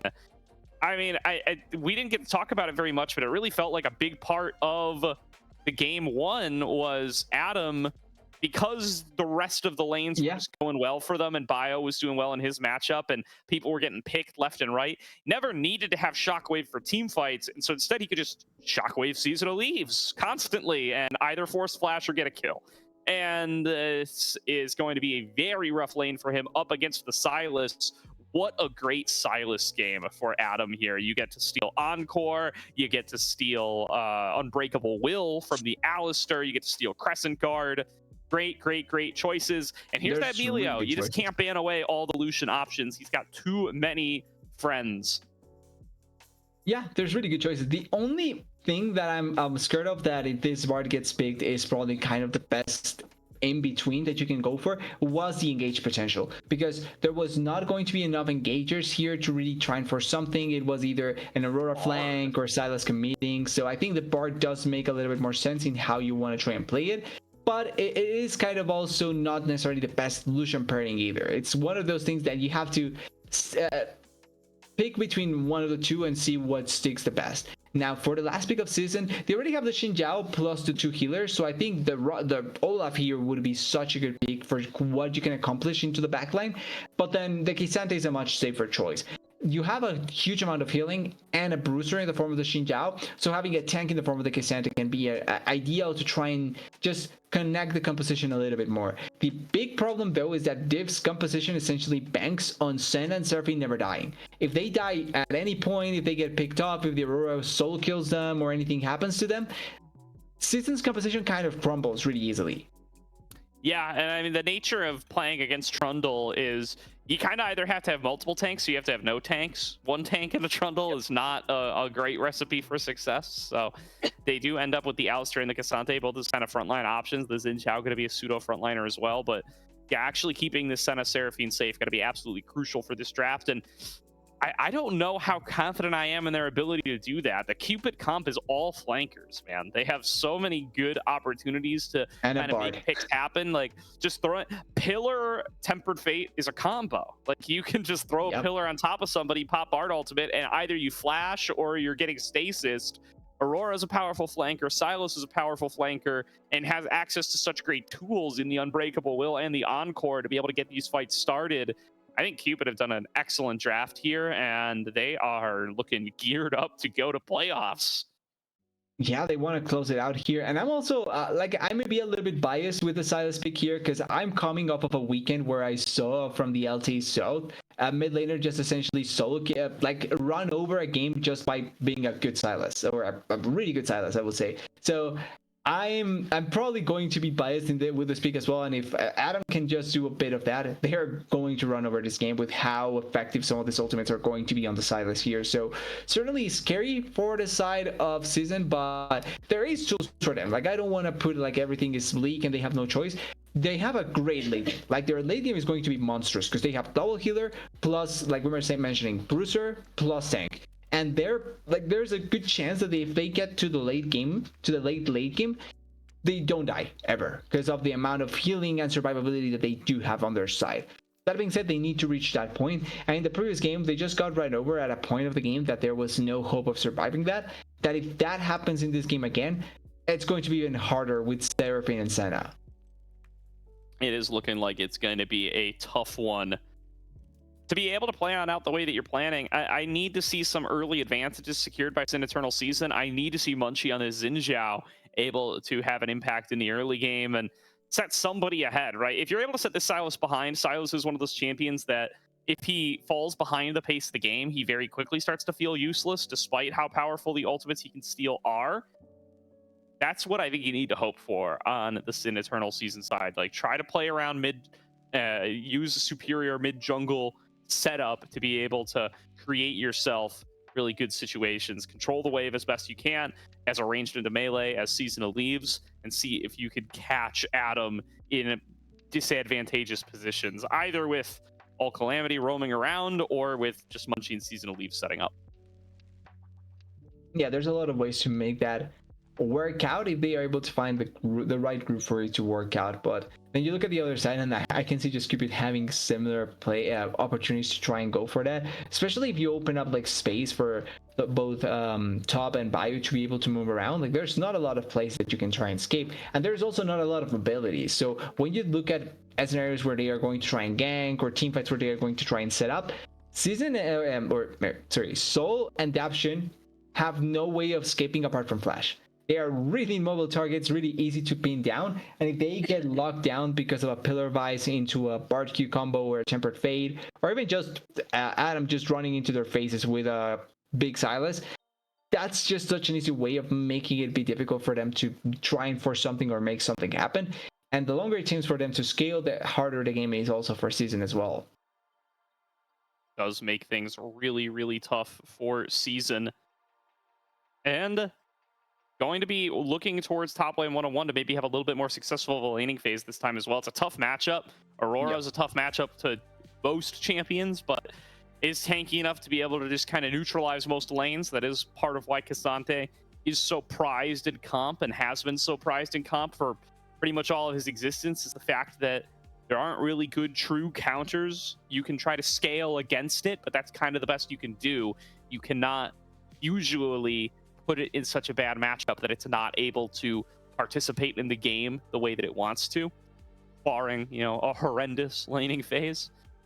Top lane 101 needs to be able to, you know, come out of lane, not super behind, and be able to execute on these team fights, right? If he can create that space that Season of Leaves Adaptions needs alongside Alcalamity, alongside Munchie, this trio of peelers would make this team composition work. But the amount of time they need is just ridiculous, especially up against things that spike so early, like this Trundle, like this Aurora, like this Lucian. Like Cupid is going to spike in the mid game, and it feels like Sin Eternal Season needed to get a little bit past that. You want like 3 items on this Senna Seraphine. I think 3 is usually enough, but I'm not sure if it's enough this game, just because I did think that there's good tools on the other side to really lock it down. Well, I mean, and 3 it feels almost unachievable, right? It's going to be 2 items for Cupid, like 2 items for Aurora, 2 items for Lucian. That's where these guys are going to be engaging on you, and at that point, Cupid you're either win the fights or you're getting slammed. Yeah, they're going to force it really heavily. And another thing we need to consider is objectives, right? Because if the game goes into a situation where you're 2.5 objectives ahead, or 2 objectives ahead of Season, and you have 1.5 items on the side of Cupid, you're playing for Soul Point or even Soul, there's a chance that Cupid can start really early on dragons. And if you're playing for Soul really early on, Season may be put into a spot where they need to force a fight, or at the very least respond in a meaningful way. And if they fall victim to that, which most teams usually do fall victim of just trying to force Soul for the sake of it, then they will lose the game in general, because they have not enough tools to be able to respond in that scenario. There's a lot of what ifs though that may end up going there. I do think Season's composition can work out. The problem is that I feel like if we take the previous game into an idea here and then try and see if it can work out similarly to the previous game, I just see Cupid running over this game like 9 out of 10 times. I was going to say 10 out of 11, but yeah, 9 out of 10. 10 out of 11 is a higher percentage than 9 out of 10. But that's why it went down to 9 out of 10. We'll take it back to the clean 90. Remind everybody of the stakes here. The winner of this series will qualify directly to playoffs. They will guarantee themselves the 5th through 8th seed. They will fight it out in a GSL group amongst the other second place teams to determine who is going to take which of those seeds. But it will be at least 8th, at best 5th, and will be a sigh of relief for the next couple of weeks, or at least a couple of game days, until the playoffs start in earnest, knowing that you will have that spot locked down. Yeah, it's a huge it's big stakes for every team for they know that Alcalamity's here. Oh boy, well, another early bit of shenanigans here, but this time it's Cupid who are making the pick. Alcalamity gonna have to pop that flash, or not that flash, that heal. Does have access to the Nimbus cloak for that bit of movement speed, I believe. Does get himself out of danger, and Capture will get a soul there. Not bad, not bad. Is this worth though? Calamity for the backup. Oh. That's heal out of Tubbs to chase Calamity even. You know further. what? Respect. I can get behind this. Just threaten them enough that they are going to be scared of fighting you consistently, and so far it's worked out. Now, 2 summoners down in bot lane, but it's double heal, and also this is now a similar scenario to the previous game, where this time it's Top that has the what is it called, the spell book, and Alcalamity doesn't. So that means that he's going to get another spell soon enough. He can play around that. Alcalamity cannot, and he may end up dying here if he's not careful enough. Woo. That's close. Really dangerous stuff there. Adaption stepping on up, firing away into Hub, and Tubbs will not be able to stand up to the early damage of that Lucian, though the health bar advantage going to be in the favor of Cupid Esports. The bot lane already starts to go their way, and Bio, reading into that, is going in for this early invade. They're calling over Alcalamity for a little bit of support here. Munchie not going to get the smite. It goes over to Bio, and that blue buff will belong to Trundle. Will be able to force Munchie out of his own jungle with that victory, and this whole bottom side for SYN looking incredibly cooked. Yeah, it's all starting off of the, small plays that really stack up. Taking away the early summoner from Alcalamity, forcing an early trade so that he's really low and he cannot do anything to follow up, pushing the wave with really small trades that, even though they don't put you ahead in terms of CS, they do force the enemy team into an awful spot. And then now, oh, nice cancel. Ooh, Alcalamity coming on in, and there's going to be tons of damage across the board. Bio continues to chase on down, and there Bio doesn't care. Forced out of Munchie as well. Big danger here for the likes of an Eternal Season, but nobody ends up going down. Still plenty of resources expended. It's flash down for Munchie and flash down for Hub once again. Oh, the option doesn't connect. They're just low. Unlucky there, but even if it doesn't connect and they don't get the kill, the damage is being done. Like, they are forcing Daption into an awful spot. Look at the way it's even getting pushed into the side of Cupid. So they are now forcing Daption into a spot where he's 11 to 16, level 3 now, yes, but he's not really stacking up onto what the Senna wants to do. And then Alcalamity is going to be stuck in level 2 for at the very least a little more. And then Munchie is also stuck in level 2 because look at where Trundle is right now. The red buff was there. Munchie did not get his red buff. Yeah, it's a 4 buff start for Bio with all said and done. Munchie finds him, trying to duel with him, but again, it's double buff Trundle up against no buff Munchie. Top lane 101, trying to go over here to back him up. Bio going to have to flash away. Calculus in a sight of a double kill will be able to get one. How and now did this forward work? on the top lane. He has to flash away. He's out of mana. Bio's gonna get it, and Cupid went out top side 2-0. This really could have been disaster, though. That was really close with some of the trading there, but it's just the advantage that right now Cupid feels that they have. They have the pushing top lane, they have control over the top side jungle off season, and they also have Bio with the 3 buff onto Munchie now going for his last buff remaining, and it's all just complete and utter control from bot to top to now the rest of the game. And yeah, Top and Hub are here now just waiting to find a little bit more value, but it's just in general what they are able to accomplish is just that much better, as even in the mid lane Soul is suffering so much there. Definitely. Hub facing down, going to be going on in for another trade with Daption, not quite finding him out. And another really solid start here for Cupid Esports, winning seemingly across the board. Seasonal Leaves holding it out mid lane just fine, but this is a pre-level 6 Silas. Not too much to be impressed about there. Alcalamity looking to get this fight started alongside Munchie, but Magical Journey now gets Hubs out of danger, and Hub's going to be able to continue to chase on back now. Gets Alcalamity. There's no flash on this cow. He's got the heal, and it will be enough to stay him alive. A Cosmic Binding connects to the turret. That's going to force out Barrier as well. The turret shot on a Hub was huge, though, and top lane going to be able to find some good CC onto Dr. Calculus. He gets away with the Between Worlds. Wait, and now Daption is looking a little bit aggressive, but there is barrier still up for Hub here if they want to try and play around it. They know that Munchie's still in this position. Alcalamity. There's no way. There's no way Tubbs steals the Gromp. He will die for it. Is it worth it, though? No. It's not worth it at all. Yeah, no, 100% it's not worth it at all. No, Bio it's not. and Adam are also moving into the jungle, but they know that Bio is here. Like, I think Cupid is doing the right thing by putting pressure. I don't think you need to put that much pressure. Like, there's a limit to the amount of pressure that you need. Oh, Adam. I do think Adam. Oh, Seasonal Leaves gets the charm underneath the turret. Will force 2 turret shots on towards Adam. But that's at the cost of your flash. Adam still has access to his. Munchie waiting in the wings. But I do think got spotted as he threw out Wind Becomes Lightning. Adam was paying attention. He would have seen that little strike animation, so knows that he can't go for this dive. Tubbs, though.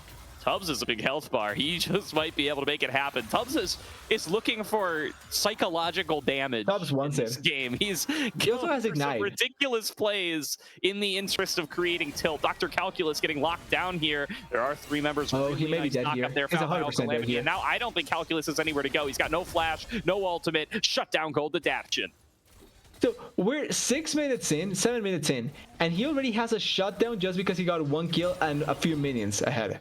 That I think that's extreme BS, by the way. Like, I don't think that should work like that, because now for some who knows why reason, SYN is completely back into the game after everything that has happened. That should not be the case at all. But thankfully for them, Daption does get the kill. He is ahead of the Lucian as well, and it's forcing now Cupid into a situation that they could now be behind the pace of the game just because Daption is 10 CS ahead of the Lucian. Could be. We'll have to see. Is going to be a dead even gold game now after that, and there's going to be some engage coming through on towards Tubbs. Double CC. Good damage lockdown on towards that Bard. Bunchy looking for a little bit more. Lands the wind, becomes lightning, but has to use his charge to do it. Will not be diving any further, but they do successfully crash this wave right as the grubs are about to spawn. SYN Eternal Season might be looking to try to get their first objective of the series, it feels like. I think they did get some. They got actually, no. Oh, yeah, they get. Did they? I'm actually not even sure. Yeah, I they remember got. them Okay. throwing it down in mid lane and not getting anything with it. Okay, fair enough. So they did get something, but now they are going for the grubs. Ooh, Calamity. Ooh, lockdown out of Tubbs. He has to flash back away. Now it's basically a 4 versus 3. Oh, the flank angle. Adam on the flank, getting right onto Season of Leaves. Did steal away the Crescent Guard. Daption is locked down. Daption falls. Now Munchie in what's basically a 1 versus 3, getting chased down across the map. He's going to try to trade back. Yeah, will both fall. And Adam successfully hunted down Season of Leaves, making it a 3-for-0 Cupid win a fight on the top side. And 2 for Adam, 1 for Hub. That's the best way it could have gone. And also 2 grubs for the side of Cupid in the process. So they are getting everything and anything they want at this point in those plays. Also, Calculus just bothering top lane 101 here. Not the best thing for the side of SYN. They were able to recover a little bit before, but now it's back to square one, it feels like, with how the trade went. And it was up on the back of a flanking Lucian, and then Adam just running front face to, or face front to everyone that was coming into them. There is a little bit of a chance here to maybe gank Dr. Calculus, as he is by himself, and also the Xin Zhao is in a great spot, and it looks like they won it. Yeah, good slows connected from top lane 101, but it is Tubbs coming in for the gank, and it will force a flash out of top lane 101, nearly going to be going down. Here's Encore committed into the top side on towards Bio. They're trying to finish off the Trundle. He's staying alive for so long, but will eventually drop. Top lane 101, though, finished off in the 2 versus 1 on the opposite side. It's a 1-for-1 trade to the cross map. First kill into Season of Leaves. Meanwhile, another one out of Dr. Calculus. Yeah, a little bit too aggressive there. Oh, Calculus, not like this. Oh, Calamity punting him right back in. We lose the game for a second, but Calculus did flash over the wall to get away in the meantime. If it works, it works. That means Calculus is not going to die at this point. It's only going to be realistically Bio that ends up paying the price for his life there. And they did use Flash out of Munchie. So all in all, good trade there for Calculus to try and escape in that situation. And now we're once again in a spot where the stronger ones are going to be the side of Cupid. But for SYN is not the end of the world. Like, the lead is not that big. It's only 10 minutes in. It's only a 2k gold lead, so nothing to really scoff at. And then the Senna is actually doing a really nice job. I'm not sure how many stacks does she have right now, but she's probably around the 50 mark, I would say. Probably around, maybe a little bit too much, maybe 30 souls. 26. Yeah, closer to 30 than anywhere else, but 26 is a little rough for this stage of the game. Would like to, for how they started, I think it's fine. But yeah, I mean, against double ranged bot lane, it's hard to find the combat stacks, right? You want to be able to have a melee support that you're up against to be able to just farm for stacks at will. Not so easy to do that against Tubbs' Bard. But still, getting that early shutdown, good source of income. And top lane 101, once again, just trying to play aggressively into Dr. Calculus, just like dropping this whole set of ranged minions to try to force out the Aurora, and not really coming up with too much of an advantage for it. He really wanted it to go this way, his way, but at the end it doesn't really fall into that, as now the game back into traditional lanes, no objective really to be looking for at this point. And oh, see, Soul could have been an interesting attempt, but he's playing really safe in that situation, and there's not a lot of opportunities to really look for it, as it's just typical fighting here, nothing out of the ordinary. And everyone coming down here bot side bar the top laners. The Xin Zhao and the Seraphine are also coming down here, so it's going to be a potential fight for this coming dragon. Yeah, Season of Leaves very much in the Samakin school of thought, playing a little bit safer on these control mages. Now looking to have a big Double impact in this fight. Tempered Fate gonna connect onto 2. That's going to allow them to smite down the dragon. Oh, the Flash engage from Season of Leaves will let them pick off Tubbs to start off the fight. Bio trying to re-engage alongside Adam. They're gonna be able to take out Season of Leaves. So much damage though. And Munchie going to join them. It's a double kill to Hub. And the forced disengage from SYN. Now here comes top lane 101 looking for a play on a Dr. Calculus, but he does create a nice angle on the wall to avoid being ulted and kidnapped into an unsafe location. Yeah, not gonna lie, I don't think Bio has to be scared at all in that position. He may lose his life here if he's not careful enough though, but not going to be having to worry about anything else. They won the dragon, they won the fight. They're even pushing into the bot lane, so denying some minions for the Senna. And all in all, for Cupid, once again, a really, really good fight. And we can see consistently just how strong, oh, top lane. Yeah, there's going to be the attempted escape, Yep. but nowhere to go. Between Worlds gets the slow. Tubbs chases him down. And another kill goes into Calculus's pockets. And 3-1-1 on this Aurora. Dr. Calculus is really threatening to be a one-shot machine onto this squishy Senna Seraphine duo that needs to be kept safe. Yeah, able to, at the very least, keep the ones that need to be safe here, but look at the difference in some of these items, and you're really feeling scared at some of these points because with this item advantage that some of the members have, like they really can force some of fights now and really make the side of Season be scared. Next objective should be around the 3:30-minute mark, so they are going to try and play around the dragon. There's also the potential to go for the Herald and try and force a little bit more onto the side of Season, and they are also trying to look into maybe a play onto top lane 101. There's 4 members up here. Oh, there is the all-out from top lane 101 going to look at that. Adam to an unfavorable position, but has the backup of his teammates, so it doesn't look like it matters. All Calamity coming in here does go in for the flash pulverized. Munchie has an isolated Hub, thinks he might be able to execute that Lucian to the one-on-one. All Calamity continuing to chase on down, looking for another pulverize, but too much Double, that is simple. For another abscond. Great ultimate from Tubbs will create even more space by locking down both carries, but does get hit by the last embrace. Going in with the encore, they lock down Tubbs again. He flashes out, gets into the magical journey, and that portal will keep Tubbs safe. Nobody from Cupid will drop in this play. Nobody dying there, and they get a turret down there in the bot side in the process. Lucian didn't die either, so there's not a big loss that you can say for the side of Cupid in comparison to what Season is losing on the other side. So many things invested and so very little obtained at the process. They're going to use the teleport from Season in that play, but oh my god, okay. He was looking for a solo kill on a Season of Leaves here. He goes for it. He's underneath the tower. Cannot quite finish off the job, but Season of Leaves now TP-less. Feels very unsafe for him to be staying in this lane with Daption coming in on the flank. Dr. Calculus may have overplayed his hand and maybe giving another shutdown over to the likes of SYN. Dr. Calculus is so close to genius and then just falls over and hits his head onto a wall. Like, I like the idea, but like you need to respect the fact that they may come for you now, and Hop is dead, I think, here. He has no flash and no way to try and escape. Yeah, nice last embrace there. Does guarantee the lockdown, and All Calamity there for the follow-up. They're going to give that gold over to Munchie. Now they can continue the chase. They will successfully defeat the Rift Herald, but top lane 101 coming in on the flank. They're going to look to lock down on a Bio. He has to flash over the wall, and they do have a cutoff here on to Tubbs, who did already expend the magical journey. They're willing to dedicate the time. They should be able to get it. Nice dodge there from Daption on the abduct. It looks like they want to follow here top, but he still has magical journey, so this should be a pretty easy escape. That's the second magical journey. Does Season of Leaves want to take it after him? Decides not to. And that is the nature of the Bard. You can often pick him off, but are you willing to dedicate the time that it takes to pick him off? It's kind of like a singed. Yeah, SYN deciding the answer is no. And he just escapes. Yeah, nothing ends up happening there. They do kill Hop, which is a nice enough kill to be able to get at this point.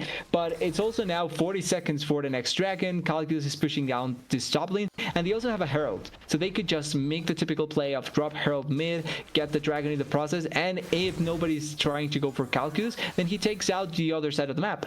Like, there's multiple plays that Cupid can try and look for here to really extend their lead at this point. It's obviously only 4K, but this can really turn much bigger with this one play just because of how many things they have in their favor to really force something to happen.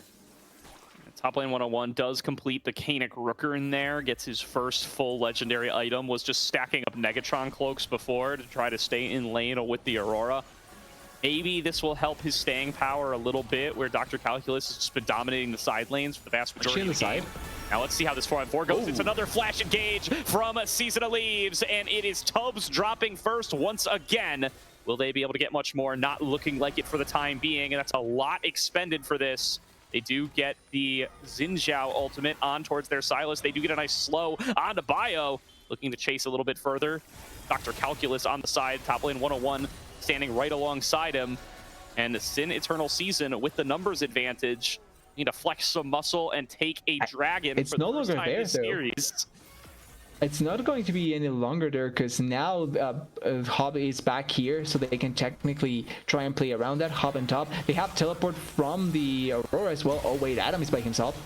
Yeah, there's going in for the Indians. They will be able to take on down Adam. Big shutdown gold given over. Oh, Cupid is throwing. Eternal Season. An attempted escape from Dr. Calculus, but there's the all out from top lane. Bio secures the smite on the dragon. No dragons this series to SYN Eternal Season remains the rule. And Dr. Calculus found an escape in the bot lane. Can Daption hunt down Tubbs here? Looks like he might be able to. Does not connect the last embrace, but will be able to connect another slow off the piercing darkness before too long. There's another magical journey. All Calamity going to be on chase down Bard duty, and they decide that's not a duty that's worth doing. Yeah, all in all, for the side of Cupid, they at the end at the very least get one more kill in their favor, or get the dragon in their favor, which is a big thing considering what they are trying to stack for. That being said, and top lane may outplay Calculus here. Not enough.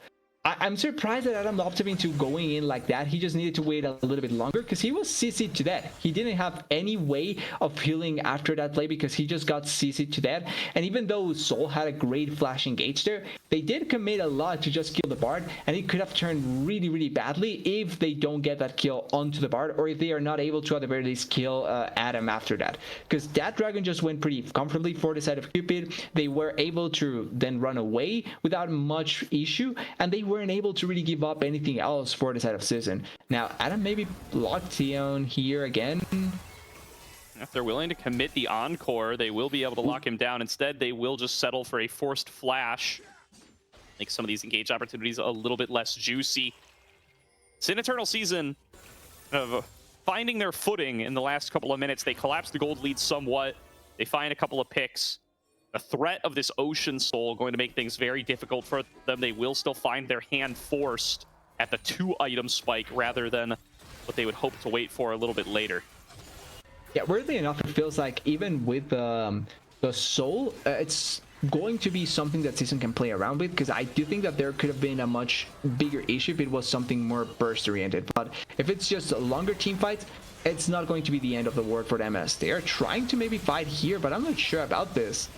Yeah, ulti down. Bio, but he has already Anchor. The ultimate. There's going to be a big tempered fate, going to nullify a lot of the benefit of the Encore. They will be able to finish off jungler for jungler trades. Between Worlds is massive from Dr. Calculus, but he can't find Season of Leaves. Another big high. Daption is alive. But finally, he'll be able to complete the double kill. Daption forced to retreat away. Top lane 101 arrives on the flank and executes his lane opponent. But there's still 3 members left of Cupid, and one of them is Hub, firing away from the back line. Will finish off the top laner. It's 4 for 2 in favor of Cupid, and they are marching towards the Otacon. They were spamming it, but it looks like they are going to respect it a little bit more. They are not going to overly commit. I like that because it's not completely worth it to go for the Otacon just yet. You still have a little bit of time to get a little bit more gold into Hobbs' pocket here. He can just go back and be as strong as possible for this next potential fight. And that was a really good opportunity for the side of SYN to really get something going. That was a 3-man or 2-man anchor, forcing also a flash out by Hob. And then the teleport, even though it came in a little bit later from Adam, they still had a chance for it to work out effectively on the side of SYN. But they just found the right targets. And this is something we talked about in the draft as well. If Soul and Daption both died, the team fight for for SYN in general just becomes a little bit more difficult to be played out, and that's exactly what ended up happening there.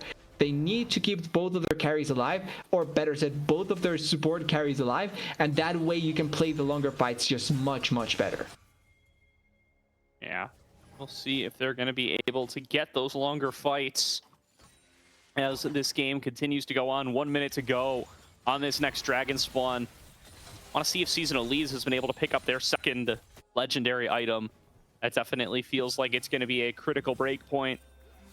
It's still going to be a solid lead to Cupid coming into this brawl regardless.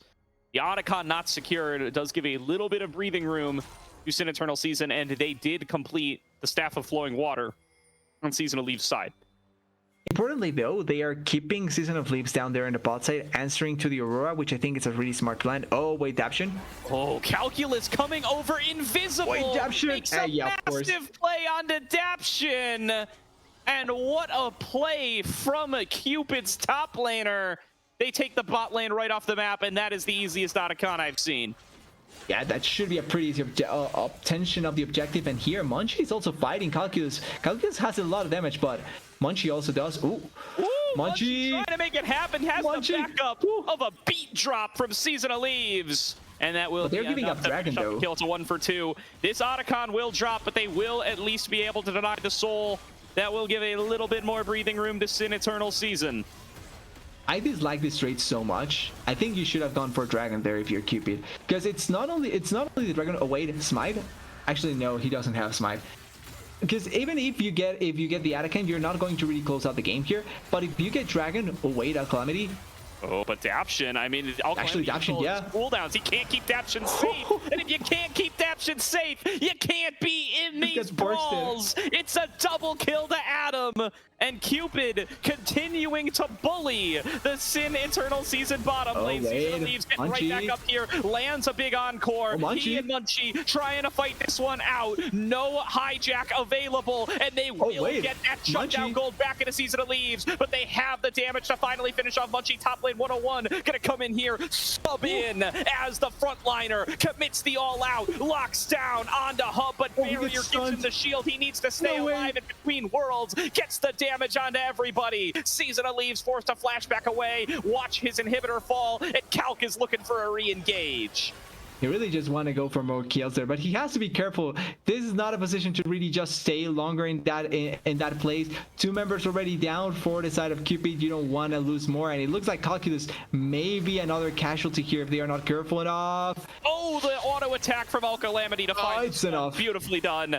The slow from that piercing darkness of Daption, letting them slow down and chase down, and more kills going into these carries, TDS, more and more income into Seasonal Leaves and Daption, who are scaling up as the game goes on, but that gold lead does continue to grow, and the taken inhibitor top lane will give them consistent pressure on the top side of the map. Yeah, it's a little bit more extra pressure that they can try and play with. The only thing, though, is that Senna, pretty sure after this wave, probably completes her 3rd item, and that looks to be... I'm actually not even sure. I'm not going to even mention an item just in case. Moonstone for Seraphine, too. Moonstone for Seraphine. Yeah, like they are reaching this power points that we were talking about, 3 items for both carries that are going to be really scary to try and deal with. There's going to be a margin of error that now Cupid has to play with, because any other fight that they end up losing or giving up too much is going to be an opportunity for them to fight back on the side of Season S. They are looking for Hub here, not going to find anything, but aggressively trying to look for something in this position. Getting another root there on towards Tubbs. That one is going to force out the Tempered Fate. Now Calamity going to be waiting right on top of him, gets the flash out, but that pillar lands onto all 4. Here's the Worlds, getting Season of Leaves out of position. Encore committed, but will fall down regardless. Daption now has multiple members on top of him. Top lane 101, pushing away 2. There's still 2 left on the other side, though. There's not enough members to keep this backline safe, and SYN Eternal Season are wiped off the map. 5 for 0. Cupid with an arrow to the heart.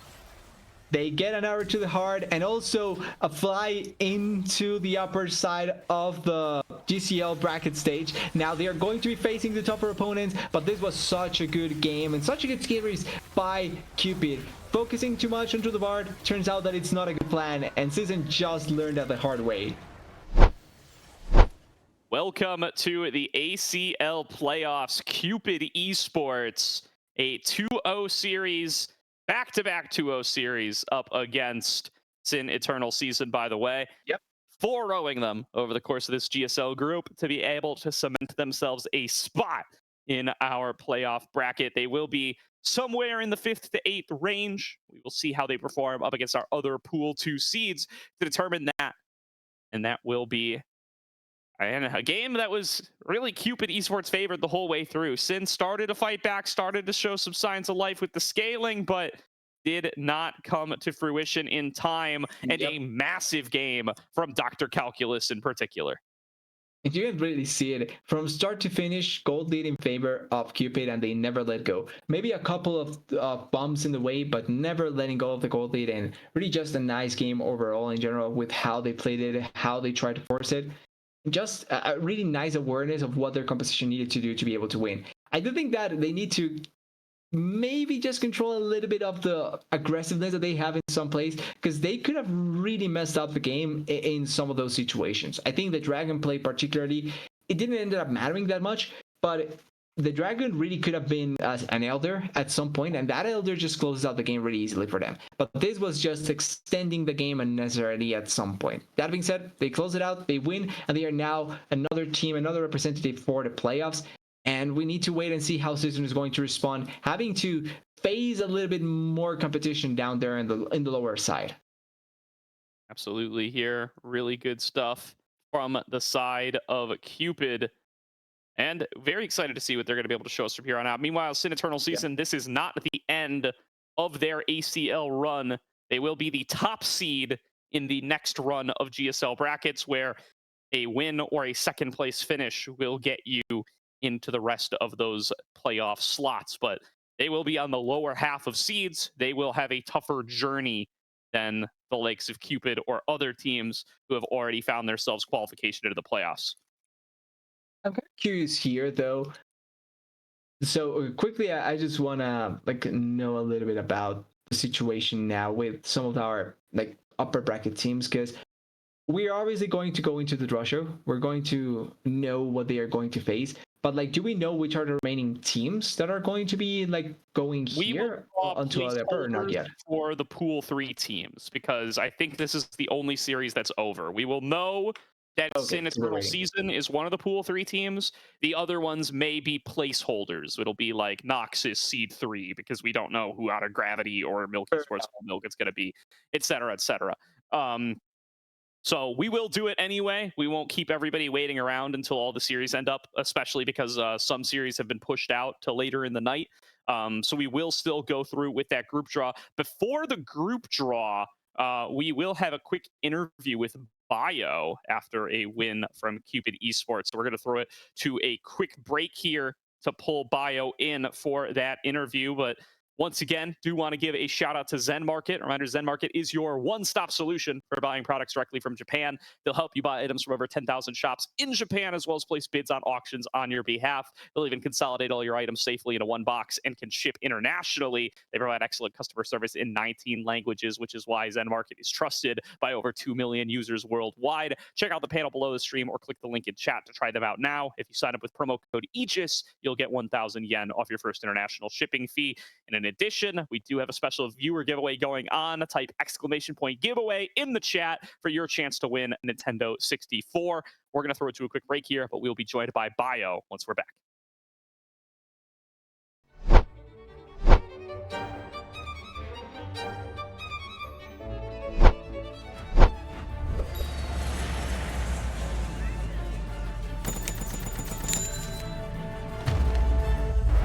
Bro, just use Zen Market.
Yeah, I don't care because like it's my fault. But also Hub was on vacation, so it's also his fault. All Hub right. got back from vacation yesterday again. I thought, well, I don't know. Calc's in New York right now, so he got. I don't think we should have won, but we did. Like everyone's still taking vacations. I don't know. It's fun. It's fine. Good stuff. Hey, Good if you stuff. guys So won, that's what matters. shaking off the rust. That's good. That's coming back in looking much stronger on the second rematch. Yeah, Yeah. actually, maybe the power up is just having the vacation, because like you just looked completely dominant here. Maybe it's just actually it is just living the game for a bit, coming back. You take everything off, every bit of like toxicity or anything that you have left from the game, and that way you can come back stronger, probably. You know what? Honestly, what should I say? Our scrims have been bad. Our scrims have not been great. We yelled at That's each also other quite shaking off the often. rust, right? Yeah, so like we didn't talk to each other for 3 days. I think I was pretty happy. I was a lot happier to not talk to them for 3 days, especially my mid laner. Like I don't know what's wrong with that guy, but it's fine. It's funny because at the start of the stream we were like, these guys must love playing with each other because they kept the same roster going back into the ACL after the NACL, and then we just know that everyone just hates each other. But like, here we are. Yeah, it's honestly a fun group. Besides, like, I mean, the reason we take scrims so serious, like we all really want to promote, like in OQs, like that's our main goal. But we do have time to just laugh and have fun. Like I think our coach Bobby makes it like very apparent. Like if you're not having fun in officials or like you're having fun at all, like well, don't go pro. Like you're not gonna have fun. You're gonna be miserable. Just like why are you playing? Go do something else. I like Yeah. it, like the mentality there. Yeah. So curious about how you see kind of a lot of the other teams in ACL this split. We kind of led off at the start of the night talking about, there's the four kind of NACL teams that all took their first seeds, right? There's Papa's Chunks, that's basically Winthrop, CCG Citadel, and Supernova. But then at least I see that there's like a tier two of teams that were just in NACL, fresh off the last relegation tournament, which is you guys, and now Apex Mission Impossible, who just got Low Jazz back as well. Do you guys kind of see it that way, or are there other teams that are comprised of more tier three players that you see as kind of jousting up there and contending alongside you guys? Yeah. U13. That guy's so good. I On love Weber? U13. Yeah, on Weber. That guy's so good. I don't know what's with him. I don't know his aura. I said I was gonna shout him out. Like you can ask anyone of my teammates. I said I was gonna shout him out. U13's so good. Like actually. Yeah. Stuff. Other Weber, players. team. Nah, I don't. No other players. All right. Okay, hey, one is better than nothing. I'll take that. And I'm also kind of curious, just quickly, because of like how you guys kind of. I kind of want to. I'm not sure if it's an open one or not. But like I kind of want to mention, because obviously going from NACL, the way that it all happened for you guys, into back down here with us mortals into tier 3, into potentially going back into the NACL, who knows, right? OQs are going to be a really interesting story looking into it. I'm kind of curious if you guys just feel like more confident butting heads against like the top tier teams and top tier players after that experience, or if you just feel like the same that you were before that. No, NACL like that. Those 3 months or however long, 9 weeks, I think, whatever, like 3 months. Nah, we got noticeably different. It helped our level of play like tremendously. I don't know how else we would have been improved this much. I think. Oh, he's gonna. Okay, our coach Bobby, he's really good. I think he's the best coach I ever had. Like Phil is. Like I love Phil, but he's not like coaching us obviously. But Bobby, coach, not coach, funniest guy probably on the team. He's the reason like today after game 1, like he shouted out, Calc shouted out Bobby like in our comms. So did Adam. Like he's put in more work probably than all of us. Maybe not Ivan, but Tubbs or Bunny Iglesias. I don't know, but Ivan put in a lot of Whatever work. name you prefer. Please just to Whatever stick he with. goes by. Please tell them to stick with one name. Like I'm, like, it's sometimes difficult to really. I was barely able to follow up on who he was. I just gave up and called him Bart. That's You know it. what? Call him Ivan. You can call him Ivan. Let's You try ever to see remember him? that for the future then. Yeah. Have you ever cast him again? Just call him Ivan. Oh yeah, but there's an active jungler in tier 3 that goes by Ivan. We can't. Oh wait, actually, Ivan Jiang? I don't. Okay, well he's not playing right now. It's okay. Sure, It's okay. sure. All right, it's all right. true. Well, you can hold So on. you to guys it for just need now. to keep on winning, and that way we'll get to cast you more, and that way we'll call you guys out more. Yeah. That's the right way to go.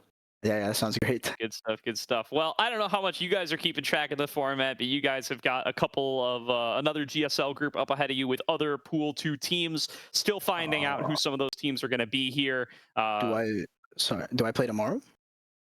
You do, yeah. It'll Yes. be against some of the other Pool 2 teams. So it'll depend on who wins these other decider matchups. So one of the Milks seems very likely in there. Apex Mission Impossible and Prosperity are playing against each other. If AMI is able to close out their series, they're currently up 1-0. Could be those guys for a little NACL reunion. Any opponents you're specifically looking forward to facing?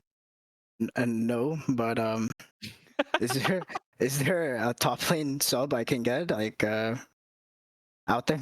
No. Might need a top sub. I mean, hey, check out the Whoa. ACL LFT chat, man. There's guys out there. There's people.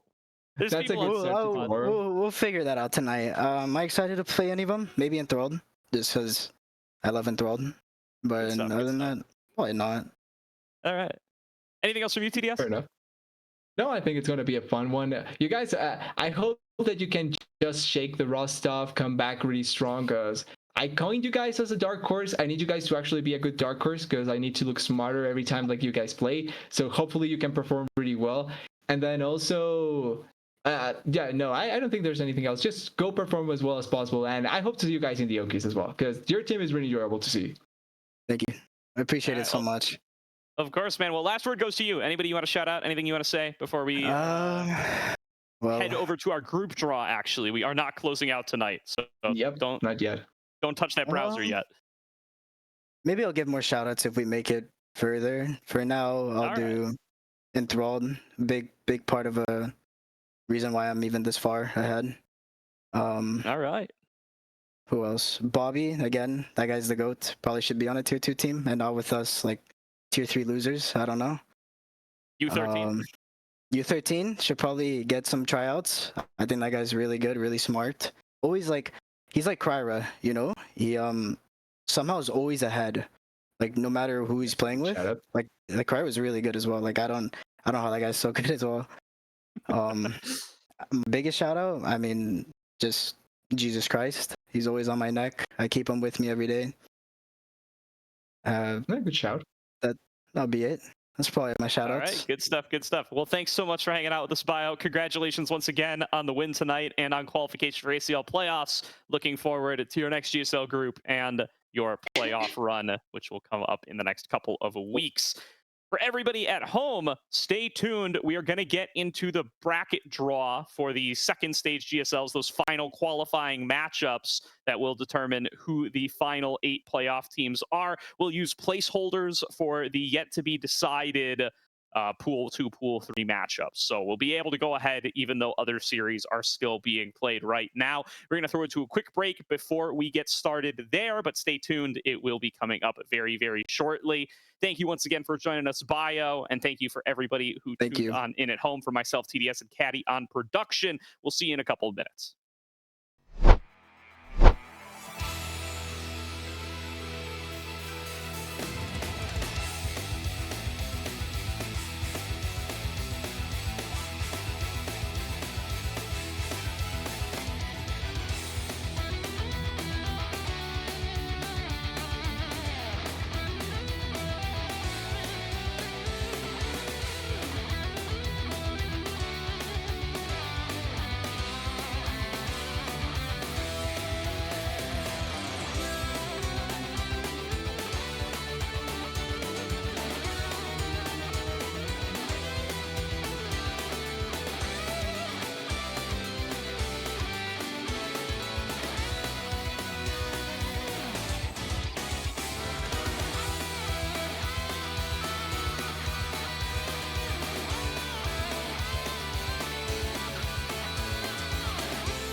Welcome back, everybody, to tonight's broadcast of the ACL, where we have a little bit of post-game content for today in the form of the group draw.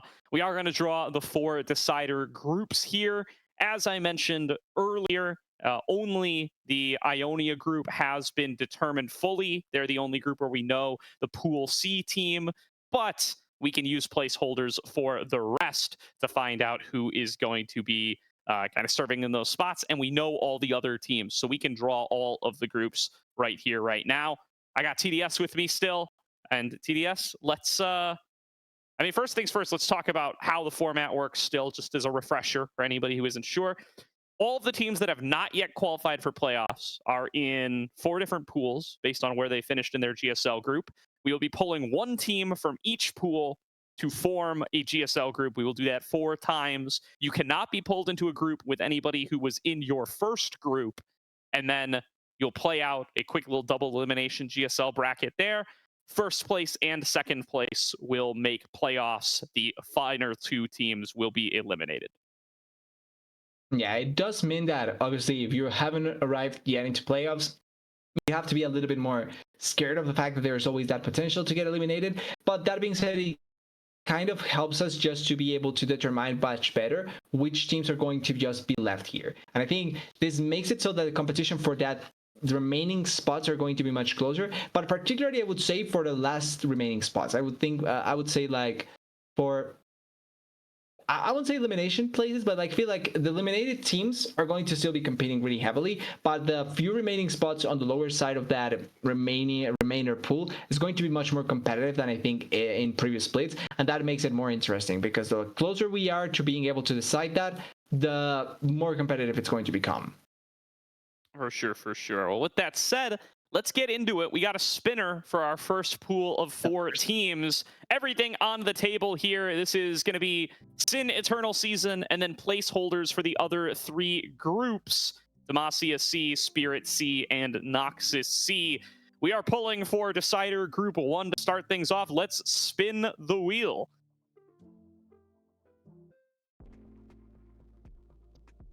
How do we spin the wheel? We have to click the spin. There it goes. And looking like we will get SYN Eternal Season here. So that will be Ionia C as our first seed here. Not too interesting without the context of the teams to play in it. That will be the first seed. Let's spin it again now for decider number 2. And as you can see, obviously it's still the placeholder names. Obviously it's going to be strong teams anyway, but with season out of the way, now it's looking like Noxus for that seed number 2.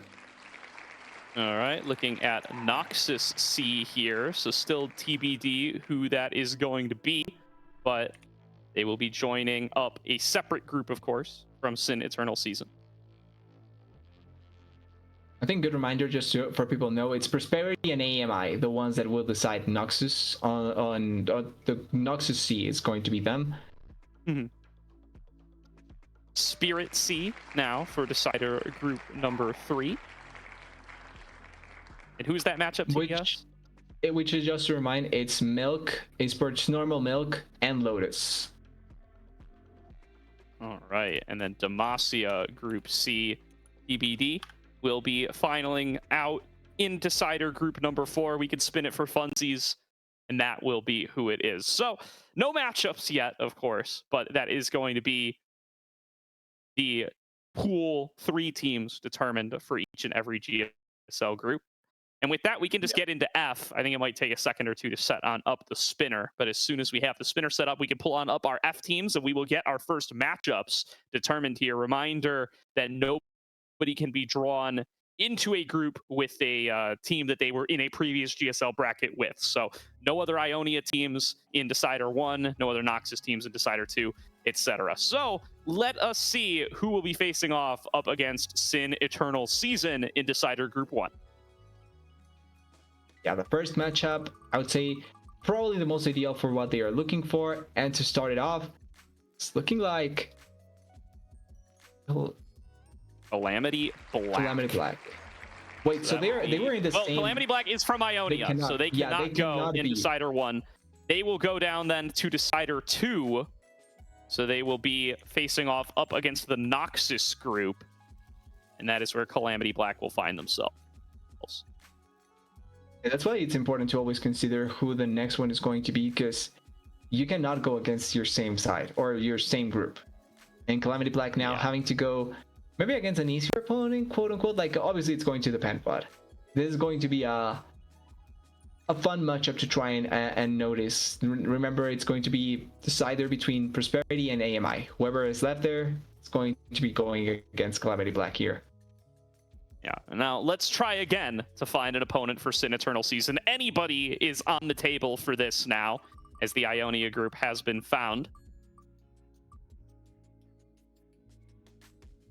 Ooh, right on the edge here.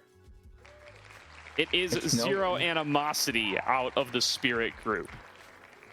So this one would go against Season, right? Because Season is left, or do we go like? Okay. So it's Season against the Zero Animosity squad. I think they were one of the few squads, sadly, that did FF a couple of games, or one of the games. No, actually, there are two teams that did FF. So one of the two teams that did FF, their teams. So going to be an interesting matchup. Not sure what to expect from Zero Animosity, but they are a team that sometimes leave more to be desired. Yeah, I do believe this is now locked, but we can spin anyway for funsies. Oh, right, because of groups. Yeah. This is going to be a Nova Sphere Gaming. That is Demacia F. They will be valid draws into Decider 3.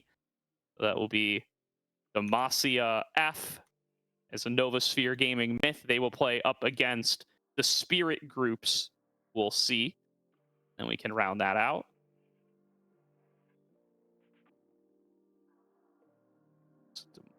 F. I'm updating the sheet in real time if anybody wants to go and check the GSL brackets. Which means that Travelers remaining goes against the last remaining team, which is, if I'm not wrong, Ionia.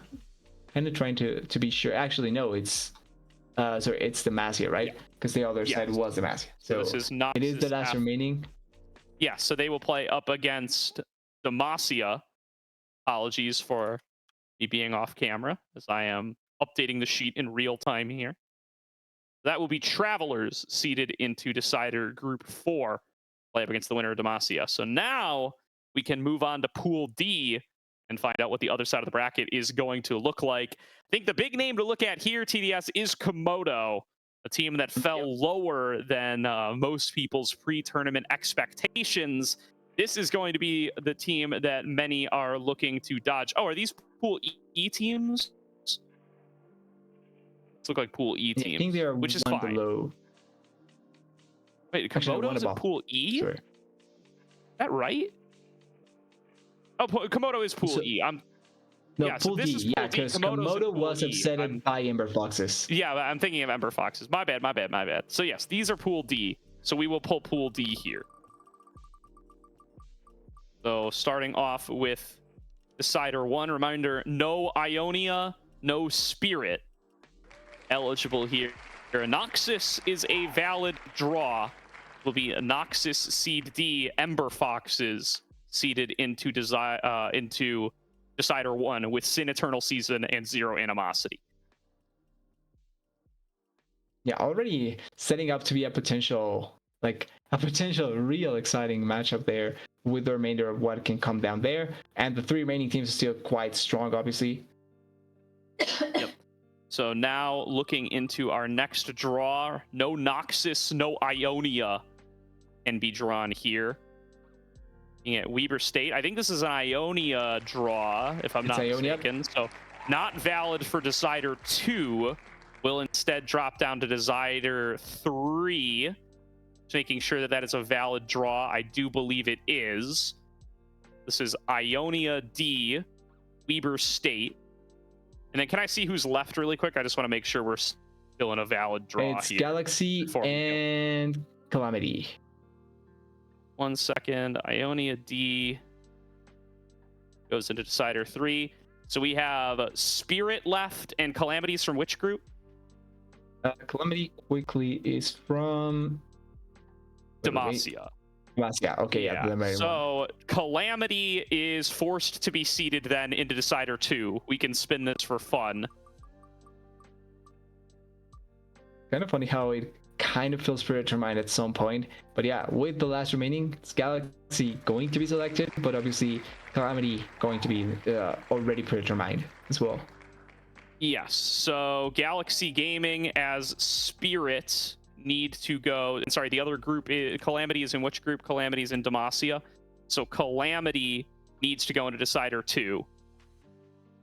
So Demacia Group D goes to Decider 2. And then I'm sorry, what group was the previous one? Previous was Galaxy. Spirit. The Spirit goes in there. All right, give me one moment to update the sheet accordingly before we lose track of everything. We are a little bit short-handed here. So that is Calamity from Demacia. Goes into Group D. And that is Spirit D. Is Galaxy. That goes into Decider 4 alongside with Travelers. All right. And now this is kind of a formality. We'll go pull by pull, but everybody is actually locked in for where they have to go. But That's what happens with your pull left it one for at a last. time as we finish on off the groups. Yeah, that pretty much is what happens with your left for last. You kind of are forced into whatever is left for you.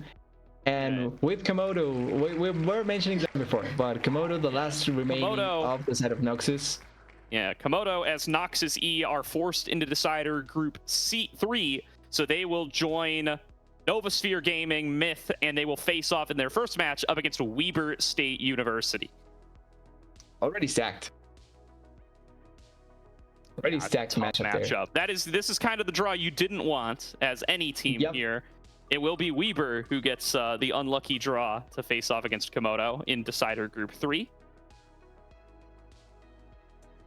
GCS Challengers now, looking like they are up. They are from Spirit. So as Spirit, they are pushed into Decider Group 2. So they will face off against Calamity Esports. Yeah, pretty straightforward. I think for Calamity, this is actually kind of funny because I feel like this is probably one of the more accessible like Decider groups now, thanks to this. Yeah. Completely agree here. So it's Calamity versus GCS, and then Calamity Black. Both Calamities find themselves in Decider Group 2, and then whoever ends up in the Noxus C pool for this Decider 2. Napoleon, it's looking like with Ionia. Yep, up next as Ionia. So that will be Decider Group 4. They will face off against Galaxy Gaming in round 1, and they will join Travelers and the C team from Demacia in Decider Group 4. Yeah, it's the last remaining ones, but everyone kind of falling already into place, and that just means that we're waiting to see just the last roll, and everyone already knows their fate. Yeah, Mint Gaming out of Demacia will round things out. They will go into Decider Group 1, the last group with no Demacian team. They will be facing off against Ember Foxes to start things off. So, interesting matchup as well, not gonna lie. Yeah, indeed. So, our Decider groups then, to round them out, they are all updated on the GSL Brackets tab. We will go in and update matchups in the over the course of the night. But the matchups will be Decider Group 1 is going to be SYN Eternal Season, Zero Animosity, Ember Foxes, and Mint Gaming. Decider Group 2 will be the Noxus Pool Seed team to be determined, Calamity Black, Calamity Esports, and GCS Challengers. Decider Group 3 will be the Spirit Group C team, Novosphere Gaming Myth, Weber State University, and Komodo. And Decider Group 4 will be the Demacia Pool C team, Travelers, Galaxy Gaming, and Deathmark Napoleon. Yeah, I gotta say, I feel like there's a couple of more accessible groups than others, depending obviously on who ends up being there. But already I'm feeling like Decider 2 is looking super accessible for most of these teams. Like bar the remaining from the Decider seed, 3. the Decider 2. No, I mean Decider 2, the Yep. Calamity group feels like such an accessible group because they are going against the Noxus C, which is just quickly. Oh, and Spirit has already been determined, actually. Lotus 2-0 to Milk. Understandable. So that Yeah, does so mean that Spirit Team C is going to be Milk Esports? Yes. Lotus have yes, qualified for playoffs. Congratulations to them. And that does mean that Spirit C Milk Esports will play against Novosphere Gaming Myth. So that means Decider Group 3 has Milk Esports, Novosphere Gaming Myth, Weaver State, and Komodo all in it. One of Milk that's Esports, a Weaver group. State, and Komodo, at least one of those 3 teams will not be making ACL playoffs. See, this is the thing though. Like Decider 3 already looking really tough, and then when you look at Decider 2, there's a chance that one of the Calamity teams goes by or passes. Because like the main difficulty is going to be either AMI or Prosperity, and I think pretty much they are kind of securing qualification. But then it's really a free for all between GCS, Calamity, and Calamity. Yeah, that's also going to become a pretty interesting group. Yeah. And yeah, one of the 3 will make it. So maybe a little group of life as opposed to the group of death. And that's going to do it. That's going to be the draw show. We will get all the brackets and matchups updated tonight so that everybody is ready to kick things off tomorrow. But that will do it for the main stream here. We will probably send you guys over to Aegis 2. Is Aegis 2 they're still in their up. match? Oh, yes. actually, there is still. I was going to say Southline is still up, so we could send them Oh yeah, to Saltline is also going to game number 3 with Apex Mission Impossible versus Prosperity. Aegis 2 is also live with what I believe is the ADL finals. Thank you. Okay, so ADL, yes. Yeah, we will send you over to one of them for sure. And both are options if you want to go and type a stream name into your Twitch channel. But that'll do it for this broadcast tonight. Thank you once again for everybody who tuned on in. We'll be back tomorrow. TDS will be here. I will not be. Yanni will be subbing in for me, so give him all the love in the world, and I will be back next week. But everybody who tuned on in, thank you very much. For myself, TDS, and Caddy on production, we will see you tomorrow for the first round of the new GSL brackets.